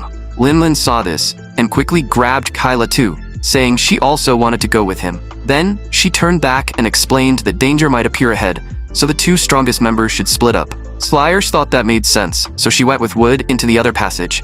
After entering the passage, Wood noticed small points of light flickering inside. She looked up and realized the light was coming from several stones. Slayers explained that these stones were called light stones, created by combining ice magic and light magic. Since they were still glowing now, they had to have been made by an extremely skilled mage. After explaining that, Slayers suddenly turned back to Wood and said she still did not trust her. Wood froze for a moment and asked what she meant. Slayers said she was willing to travel with Wood because Kayla had chosen her, but Slayers was not the kind of person who easily accepted new companions. Wood sighed and said that if Slayers did not want to treat her as a companion, then she could just treat Wood as a slave. Slayers stayed silent for a minute or two, then only said that she did not like Wood before turning around and continuing forward. On the other side, when Kayla walked up to a stone, Linlin immediately rushed forward and reminded him to be careful. Seeing how fired up Linlin looked, Kayla wondered why she was suddenly so motivated. After walking a little farther, the 2 suddenly heard movement ahead. Kyla looked down and realized it was a slime. In the past, he had only seen slimes in the game. Now that he was seeing one in real life, it was even cuter than the game version. He really wanted to reach out and pet it. But before Kayla could do anything, Linlin rushed forward first and punched the slime to death. Then, she tore it into countless pieces. After finishing all that, Linlin turned back and looked at Kayla excitedly. Kayla wondered if she was asking him for praise. So to satisfy her, Kayla gritted his teeth and praised her, saying she was really strong and had done a good job. Just as Linlin burst into laughter, she suddenly felt the ground tremble beneath her feet. Immediately after, the surrounding stones began gathering together and finally formed a giant golem. Seeing this, Kayla immediately signaled for Linlin to retreat. But Linlin did not step back. Instead, she took a step forward and stood in front of Kayla. As soon as Linlin charged in, the golem punched her away. She slammed hard into the wall behind her and spat out a mouthful of blood. Seeing this, Kayla urgently shouted for her to run, because without weapons, they had no way to defeat that thing. But after getting back up, Linlin gathered magic in her palm again and charged forward once more. Yet the result was exactly the same as before. She could not deal any damage to the golem. Instead, she was punched away by the golem again. After taking that blow, Linlin endured the pain, steadied herself, and stood in front of the golem once more. Kayla shouted and asked why she was forcing herself like this. Linlin said that if she backs down, she would no longer be worthy of being his attendant. After saying that, Linlin gritted her teeth, and her memories drifted back to the past. She remembered the first time she entered the Demon King's castle. Back then, when the original Kyla saw her, he ran crying to his father and said he wanted to become friends with Linlin. His father asked Kayla if he was joking. An attendant was an attendant. Then he urged Kayla to hurry up and form a master-servant contract with Linlin. Back then, the original Kayla had been far too weak and did not dare resist his father at all. So in the end, he had no choice but to use the contract on Linlin. But Linlin thanked Kyla because he had wanted to treat her as a friend instead of just an attendant, and that made her incredibly happy. For the first time, Linlin felt that she had finally been recognized as a real person. From that moment on, she told herself she would work extremely hard. She also secretly swore that she would help Kyla become the greatest Demon King. But as time passed, Linlin realized that Kayla was actually a crybaby coward who was always beaten to the brink of death by his siblings. And if Kayla truly died, Linlin would be executed along with him. So in order to make Kayla stronger, she began acting cold and strict. But even then, Kayla never changed his cowardly nature.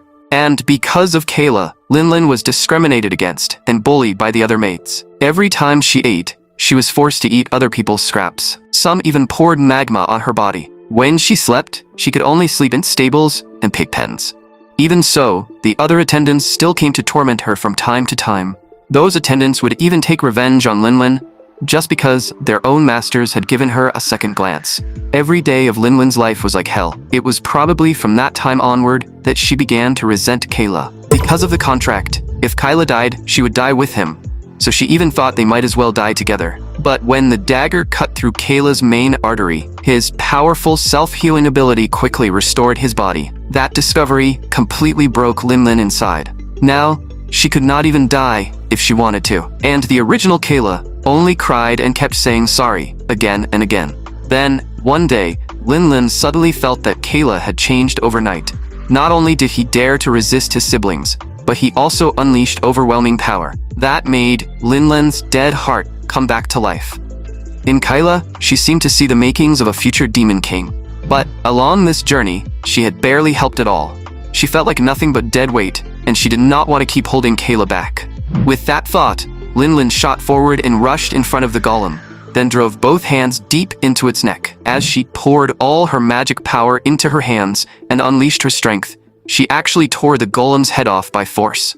When Linlin landed, Kyla was completely stunned. He had never expected her to unleash such brutal combat power. Linlin stood up and looked at Kayla, tears welling up in her eyes, as she said she did not want to be abandoned. Just as Kayla was about to step forward and comfort her, the headless golem actually continued moving. Linlin heard the sound behind her and felt her heart skip a beat. She wanted to dodge, but there was no strength left in her body. At the critical moment, Kyla clenched his fist and gathered his magic power. Then he struck out with one palm, slamming it into the golem. After taking the hit head-on, the golem stumbled several steps before collapsing to the ground. Right after that, Kayla stepped forward and caught Linlin's swaying body, asking if she was an idiot. How could he possibly abandon an attendant like her? Linlin froze for a moment and called him Master. Kyla continued, saying that even if Linlin tried to run away one day, he would not let her go. From now on, she could only stay by his side. Hearing that, Linlin immediately began sobbing. Then she threw herself into Kayla's arms and cried out loud. Through the memories between the original Kayla and Linlin, Kayla could feel that her emotions were real. For the sake of the future, Kyla had to make Linlin the strongest attendant. Meanwhile, in the other passage, Slyers discovered that there was treasure here. Without a second thought, she picked up a piece of jewelry, put it around her neck, and asked Wood if it looked good. Wood replied expressionlessly that it did. That made Slyers curl her lips slightly. Wood was way too dry. If Linlin were here, she would definitely be kissing up to her. As Slyers thought this, she walked a little farther, and soon saw several glittering things lying on the ground. She rushed forward to check, and realized they were all precious jewels. Wood called Slyers' name from behind, and Slyers immediately stood up and said she was not sharing the jewels with Wood. Wood asked whether Slyers truly did not know or was only pretending not to know. Slyers was just about to ask what Wood meant when she suddenly noticed that the bracelet on her wrist had started shrinking rapidly. The necklace around her neck also began tightening. Realizing something was wrong, Slyers cursed inwardly. Then she turned and saw a huge monster slowly walking out from the darkness. Slyers said she had felt something was off about the jewels earlier, but she had not expected a treasure spider to be hiding here. Then she shouted at Wood, asking why Wood had not stopped her if she had already seen through it. Wood replied that she had thought Slyers already knew something was wrong and had another plan, so she had simply kept observing. After saying that, Wood summoned vines first and blocked the treasure spider's attack. Slyers thought that normally, this kind of monster would be nothing to her, but now she had been careless. Her hands were bound, and she could not even take out her staff. With no other choice, she could only place her hopes on Wood for now. With that in mind, Slyers shouted that she had only pretended to be caught to test Wood. Now that Slyers was trapped, what would Wood do? She told Wood to go all out and pass this trial. Wood heard this and stepped forward, drawing the dagger at her waist. She came up to Slyers and struck the bracelet with a sharp clang. Slyers immediately reminded her that items created by a treasure spider could not be destroyed through ordinary physical methods. Just as Wood stared at the bracelet and tried to think of another solution, the treasure spider opened its mouth and spat out a large amount of green slime. Wood did not dare hesitate. She grabbed Slyers and flashed backward. Slyers warned her that it was ultra-concentrated acid, and the body would melt instantly if it touched even a little. Wood dodged while asking what they should do now, but then she accidentally tripped over a stone and sent Slyers flying out of her arms. The treasure spider seized the chance and shot out a web. The web was so fast that Slyers could not even see what it was before she was stuck to the wall. The next second, the treasure spider flashed in front of her and thrust its front claw toward her. Fortunately, Wood appeared in time and used her own body to block the attack, saving Slyers. Immediately after that, Wood quickly drew her dagger and slashed across the treasure spider's front claw. With its front claw severed, the treasure spider shrieked in pain and retreated again and again. Wood seized that opening, gritted her teeth, and pulled the spider's claw out of her own body. Then, she turned and stabbed that claw into the bracelet Slyers was wearing. With a sharp snap, the bracelet that had seemed indestructible actually broke apart. After the treasure spider recovered, it let out a shriek and charged at Wood again. It was too fast for Wood to dodge, so she had no choice but to take the hit head-on. Even so, Wood still stood firmly in front of Slyers, without moving an inch. Now that her hands were free again, Slyers immediately summoned her staff. Then, with a dark expression, she pointed the staff at the treasure spider. Once her magic finished gathering, she fired a beam of purple light. The instant the treasure spider touched that light, flames erupted across its body. Before long, its upper body was burned into ash. At that moment, Wood finally could not hold herself up anymore and collapsed to the ground. Slyers asked her how she knew the treasure spider's own claw could break the magic on the bracelet. Wood said she had only guessed that the treasure spider's own body would probably be immune to its own magic. Slyers said that if Wood had guessed wrong just now, she would have lost her life. Wood lifted her head and said she did not care about life or death because Slyers had told her to go all out. Looking at Wood like this, Slyers froze for a moment. She remembered the days when she had trained with the Tarkin squad. Back then, after being stabbed through the body, she had grabbed the blade bare-handed. Then the corner of her mouth lifted slightly as she looked at the opponent in front of her. The next second, with a clean slash, she cut off his head. It was that willingness to risk her life without fearing death that caught her instructor's attention. the instructor pointed out that if the sword had pierced her heart instead, she would have died. Slayers said she did not care about life or death because the instructor had ordered her to go all out and kill him. After hearing that, the instructor made an exception and passed her on the spot. And now, Slayers saw her past self in Wood. So just like her instructor back then, she told Wood that she had passed the test. From now on, Slayers would treat Wood as a companion, and Wood had to be more careful and not die so easily. Wood heard this and said seriously that she would remember it. Not long after, Kayla and Slayers' group finally reunited after their battles. Once they met up, Kayla told Slayers that his side had encountered a giant golem. Slayers said they had run into a treasure spider, and that those two types of monsters appearing in the same dungeon was not common at all. After looking around, Kayla said the structure here was somewhat similar to the Demon King's castle, and he could also see traces of human architectural techniques.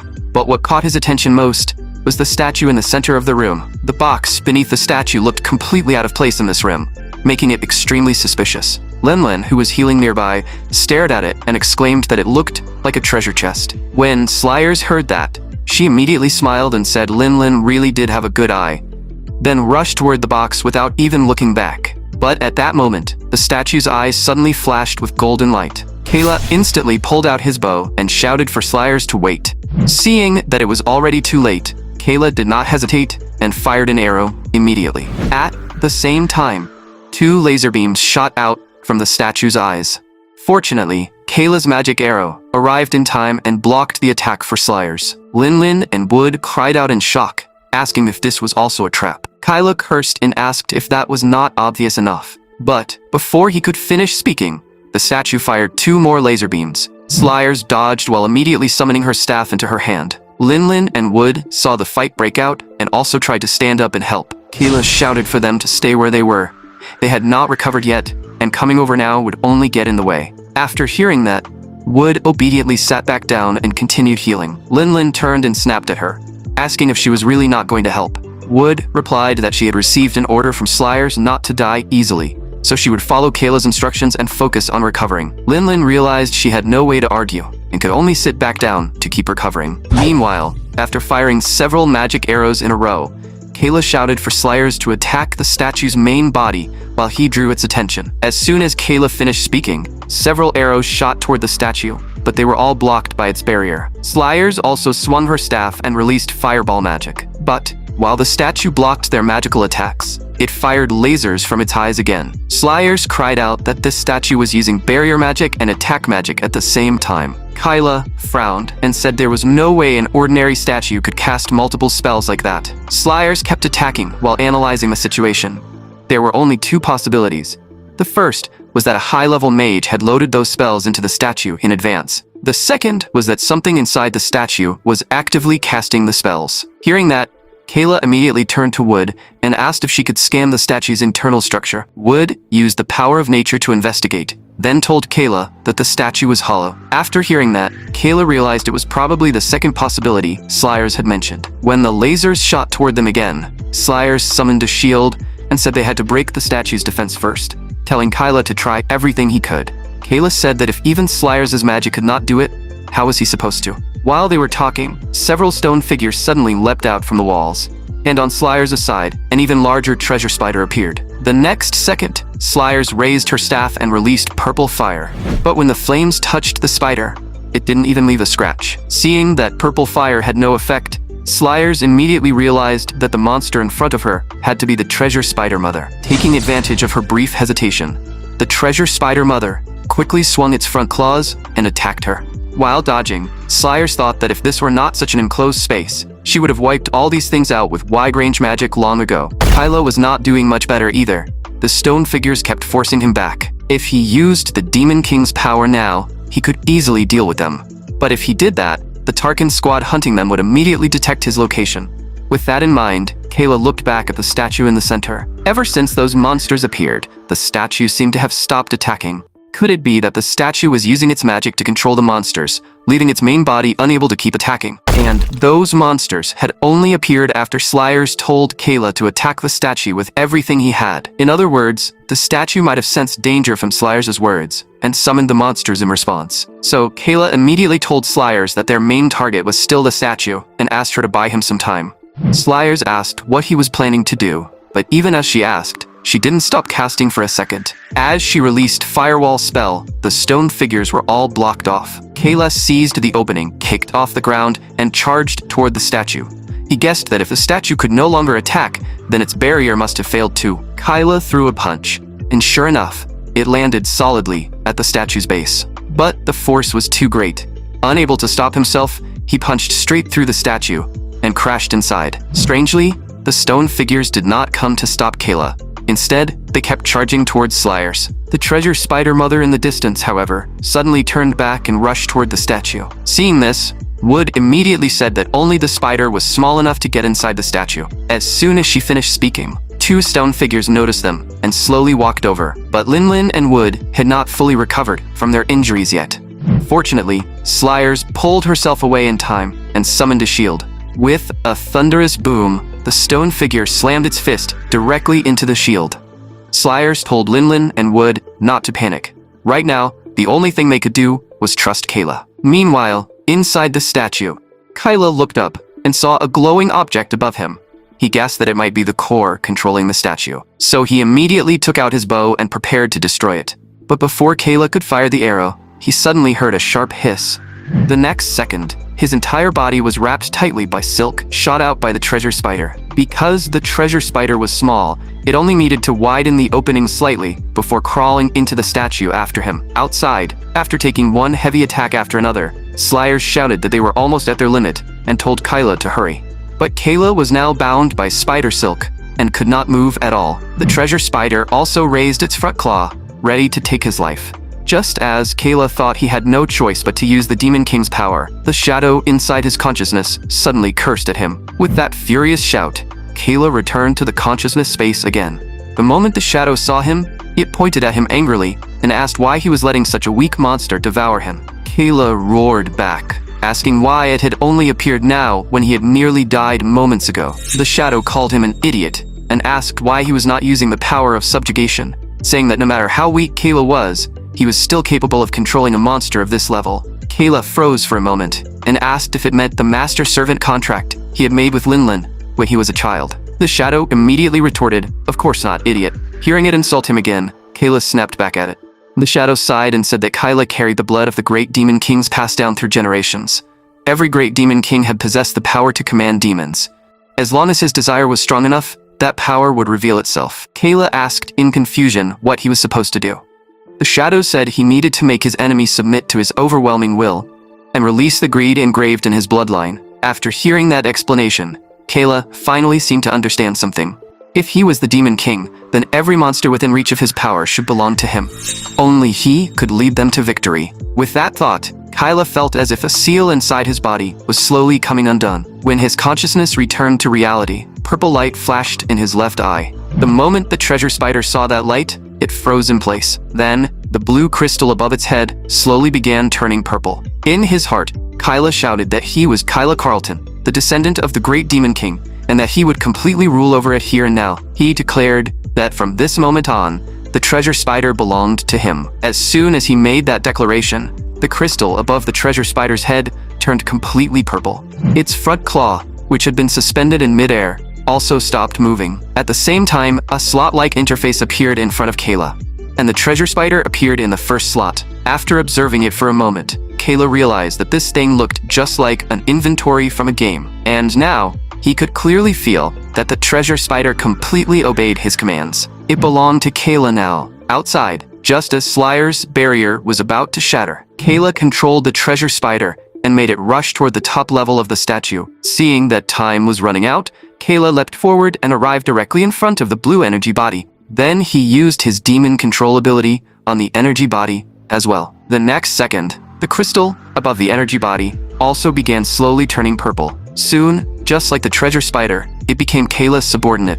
Outside, all the golems attacking Slayers stopped moving at once. Inside the barrier, Linlin looked completely confused and had no idea what had happened. Wood was the first to spot Kayla and shouted for everyone to look. Everyone followed the direction of Wood's finger and saw Kayla beneath the statue, sitting on the treasure spider's back, while holding a purple slime in his hands. Kayla had not expected the master of this dungeon to be nothing more than a slime. It seemed that the slime had definitely been enhanced by a high-level mage. This was also the first time Kayla had touched a real slime since coming to this world. Its soft, squishy texture was exactly as he had imagined. After hearing Kyla's explanation, Slayer said she had never heard of such an ability before. It was probably because she did not possess the complete Demon King bloodline. Linlin was also extremely shocked by Kayla's new skill. Kayla said that now that the master of this dungeon belonged to him, building their own dungeon from here on would become much easier. After saying that, Kayla gave the purple slime a name, Stone. Slayers, standing nearby, said she wanted that demon controlling ability too. They were both children of the Demon King, so why was Kayla the only one who could use it? Only Wood sensed that something was off. She said this slime must have been created by a high-level mage, so where had that mage gone? Linlin said the dungeon was already this old, and the golems were badly worn down too, so that person had probably moved away long ago. Slayer said those mages might also have died in battle against humans. As he listened to their discussion, Kayla looked at Stone in his hands and fell into deep thought. What confused him most was still the identity of that shadow inside his consciousness. If that shadow had not appeared several times, he might have died long ago.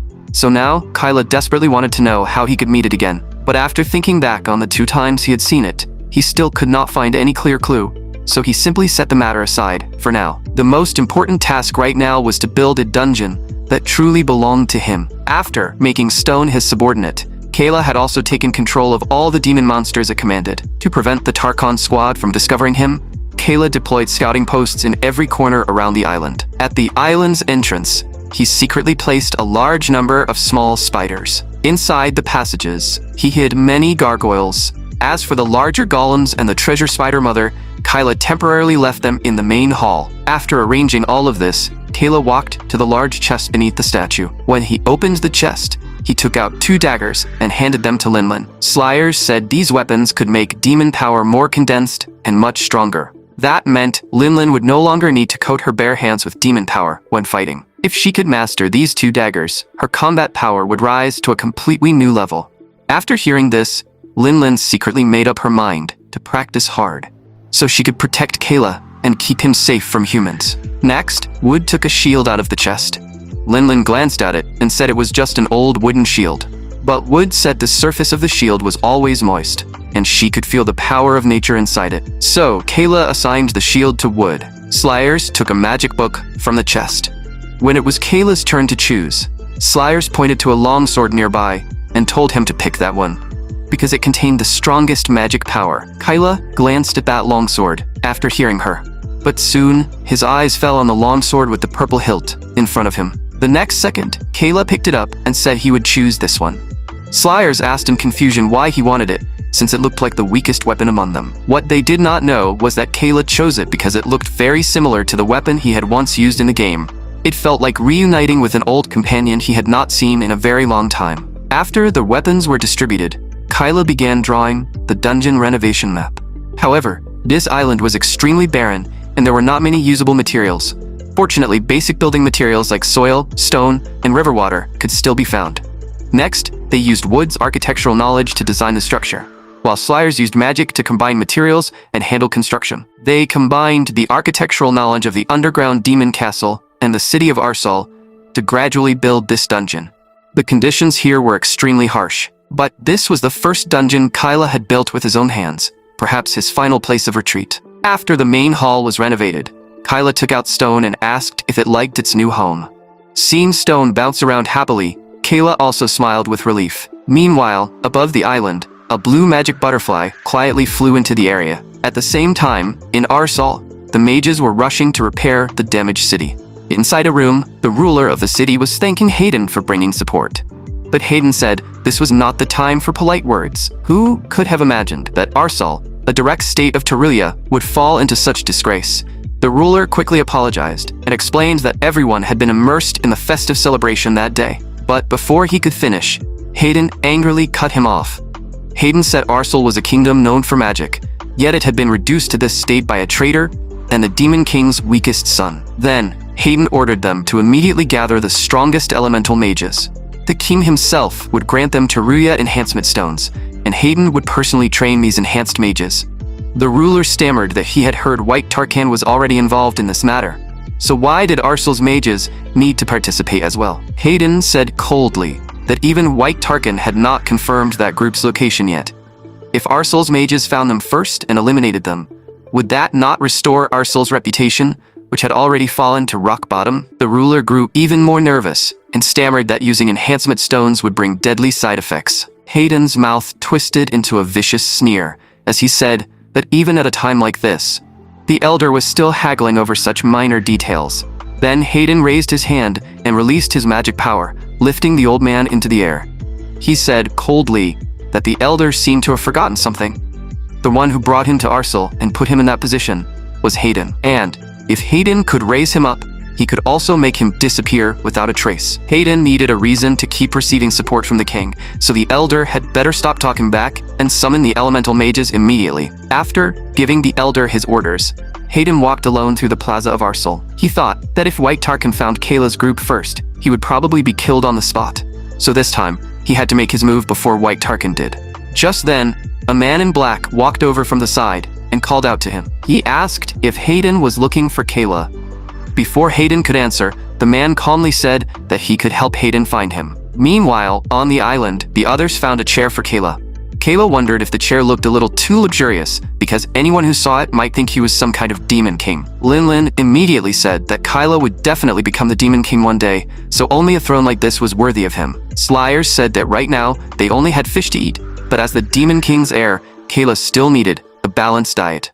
The moment Linlin heard that, she slammed the table and stood up, saying Kayla needed something better to eat right now. She volunteered to hunt in a more remote area. Kyla rejected her suggestion immediately, because doing that would make it too easy for White Tarkan to find them, and it was far too dangerous.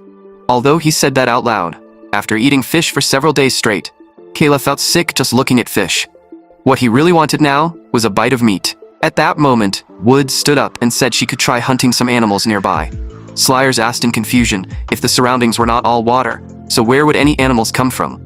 Wood then brought everyone to an open area, took out her shield, and explained to Kyla that she had recently discovered the shield had life force, so she could synchronize with it using her elven power. After hearing her explanation, Kayla instantly understood. She was using the shield to root into the ground and search for underground animals. It was similar to fishing, and for it to succeed, the roots had to creep slowly and silently. And just like that, 2 hours passed, but they caught nothing. 4 hours passed, and they still had nothing.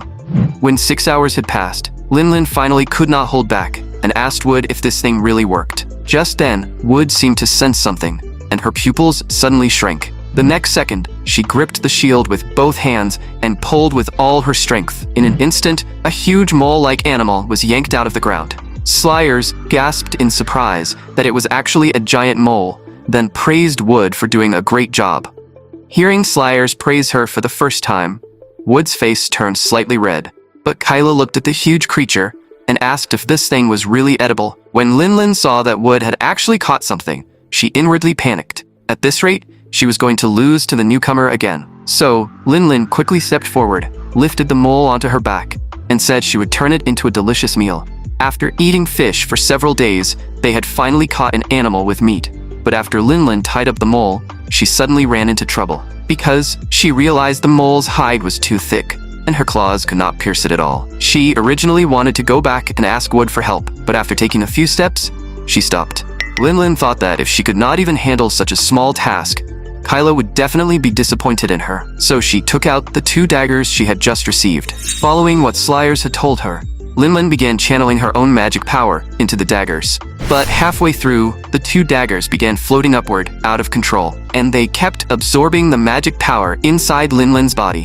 When Linlin tried to throw the daggers away, she found that they were stuck firmly to her hands. Linlin realized that if this continued, she would eventually be drained dry sooner or later. Meanwhile, Slyers sat on the sofa, reading the magic book they had just obtained from the treasure chest.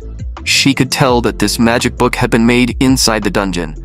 It recorded information about the dungeon, as well as basic spells related to its internal properties. Although most of the spells inside were basic magic, Slyers saw many terms she had never encountered before, and could not tell what level the author of the book had reached. When Slyers flipped to the middle section, something on the page made her eyes widen in shock. Suddenly, Linlin's shout came from the kitchen nearby. Wood was about to get up and check, but Slyers stopped her and said to let Linlin handle it herself. Wood reminded her that Linlin had just screamed. Slyers said she was only cooking, so just let her be. In the kitchen, after the daggers had drained part of her magic, Linlin fought against the urge to collapse, desperately telling herself that she had to find a way to control these 2 daggers. Back in the Demon King's castle, whenever the original Kyla attended class, Linlin often watched from the side. Back then, in order to support Kayla better, she had carefully memorized every detail of every lesson. Somewhere in those memories, there had to be a way to control the daggers. After trying hard to remember, Linlin finally recalled that one day, the teacher had said magical weapons were far stronger than ordinary weapons. But if the user lacked the ability to control them, they were useless. In short, to wield a magical weapon, one first had to grasp its true nature. If someone did not want to be controlled by their own magic, they had to shape that magic into the form they desired. In battle, most people might only release a small amount of magical power, but with extreme focus, they could create a miracle. With that thought, Linlin began focusing her mind, matching her magic power to the true nature of the daggers, and trying to manifest it. Then, she controlled the output of her magic, slowly shaping it into the form of the blades. After several attempts, Linlin was shocked to discover that her magic had truly synchronized with the daggers. But this level was still far from enough, so she began increasing the intensity of her magic output. Once she reached the maximum level she could endure, Linlin shouted and swung the dagger down at the mole. The mole's skin, which had been hard as steel moments ago, was now pierced as easily as tissue paper. Seeing that she had actually succeeded, Linlin froze for a moment. She realized that the daggers were no longer draining the magic power from her body. With that thought, Linlin pulled the dagger out of the mole. The magic power that had been absorbed earlier had transformed into energy around the blades. At that moment, Linlin felt as if the weapons had become one with her. Outside, Kayla noticed Linlin had been inside for quite a while without coming out. Worried that something had happened, he stood up and walked toward the kitchen. Just then, the kitchen door opened and Linlin walked out carrying a plate of steak. Seeing this, Kayla immediately asked what that scream from earlier had been about. Linlin broke into a cold sweat. She thought there was no way she could let Kyla know how embarrassing her situation had been, so she lied and said nothing had happened. Slyers noted that Linlin had been 10 times faster than she had expected, then asked if Linlin had some special talent for controlling sword aura. Linlin froze and asked what Slyers meant. Slyers raised the magic book and said it contained records about this type of mole. The creature's skin was extremely tough. According to the book, it was almost invincible underground, and only a swordsman capable of wielding powerful sword aura could cut through its hide. Linlin was shocked and said that she had indeed felt the mole's skin was like steel. Wood also stepped forward and praised Linlin, saying she was truly amazing. Kyla reached out and touched Linlin's cheek, praising her for doing a great job and saying he would enjoy the meal properly. Those words instantly made Linlin blush deeply.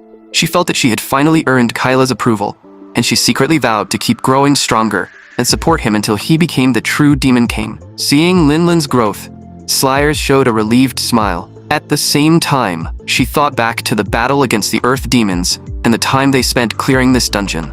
Back then, she had barely helped at all, and the fact that the terrain prevented her from using wide-range magic could not be an excuse. So she needed to learn powerful magic that could be used in any situation. In the days that followed, Slyers shut herself away and studied new magic desperately. She knew very well that the Demon King had said Kayla to Arsel so that she could support him. But if White Tarkin found them now, with her current strength, she would struggle even to protect Kayla. So for now, she had to break through to become a fourth circle mage. After all, Kudli, who had hunted them earlier, had most likely already reached the sixth circle. With that thought, Slyers took out a piece of earth ore. The Earth Demons had previously consumed this very thing to increase their strength at the cost of their lifespan. And in order to grow stronger in a short time and complete the mission the Demon King had entrusted to her, Slyers decided to eat it as well. But just then, the magic book beside her suddenly emitted a brilliant golden light. Slyers sensed something strange and turned to look. Her eyes widened instantly, because the magic book had begun flipping its own pages. Before she could react, the golden light inside the book began resonating with the magic power around her. 2.5 seconds later, that golden light condensed into glowing characters. Slyers looked closely and realized these were the very characters in the book that she had been unable to understand. Immediately after that, a pillar of light shot out from the golden characters. In the blink of an eye, it rushed towards Slyers's lower abdomen. At such close range, Slayers had no time to dodge. The instant the golden light struck her, her consciousness entered a vast void. Just as Slayers looked around in confusion, wondering where she was, a black-clad witch suddenly appeared behind her and said that Slayers possessed the Demon King's power, and through cycles of reincarnation, she had finally arrived here. Slayers guessed that perhaps she had inherited part of her Demon King father's magic power, which was why the magic book had reacted. So she asked who the witch was and whether she had followed Demon King Hell. The black-clad witch said no. Slayers then asked why the magic book had reacted to the Demon King's magic power. The witch answered that she had once served Tulk, the one true god of this world. Slayers gasped in disbelief, asking if Tulk was not the former Demon King. After all, he had once been known as the strongest being on the continent. The black-clad witch looked at the stunned Slayers and said that this meeting might be the will of fate. She had been waiting here for countless years. After taking a moment to calm herself, Slayers asked if this dungeon had been built by Tulk. The witch said that they had once traveled through many places and left dungeons behind in each of them, so that those who came later could experience true enlightenment. Hearing this, Slayers instantly understood that their arrival at this dungeon had not been a coincidence. So she asked the witch to travel with them and lend them her strength, then told her that the current Demon King, Hell, had already been slain in battle. The witch said that she was not a real living being right now. She was only a remnant magic activated by specific conditions, so she could only help the person who had awakened her. Hearing that, Slayers immediately asked how she could become stronger. Only by becoming strong enough could she protect Kayla, the descendant of Tulk. The witch first said she liked Slayers' direct request. Although she could help, a mage who wanted to break through the circles ultimately had to rely on herself. The method: allow the agony of death to tear through every inch of her body. Only those who endured it could forge reincarnation. Hearing this, Slayers immediately knelt and begged for the opportunity. The witch continued, saying that once it began, the pain would last as long as 14 years in the real world.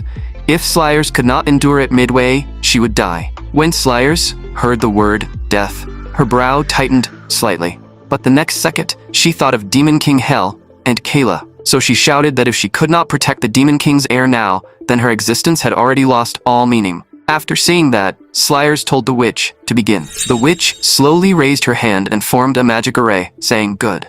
She had felt Slayers' sincere will. Next, she would dismantle every spell Slayers had learned so far, and reconstruct her from the foundation with her own magic. As soon as the witch finished speaking, a heart-piercing pain spread through Slayers' entire body. It was a pain and terror unlike anything Slayers had ever felt before. But for the sake of her goal, she forced herself to endure and refused to pass out. Only after Slayers gradually adapted to that pain did the witch truly begin. The next second, a pain several times more intense than before surged through her entire body again.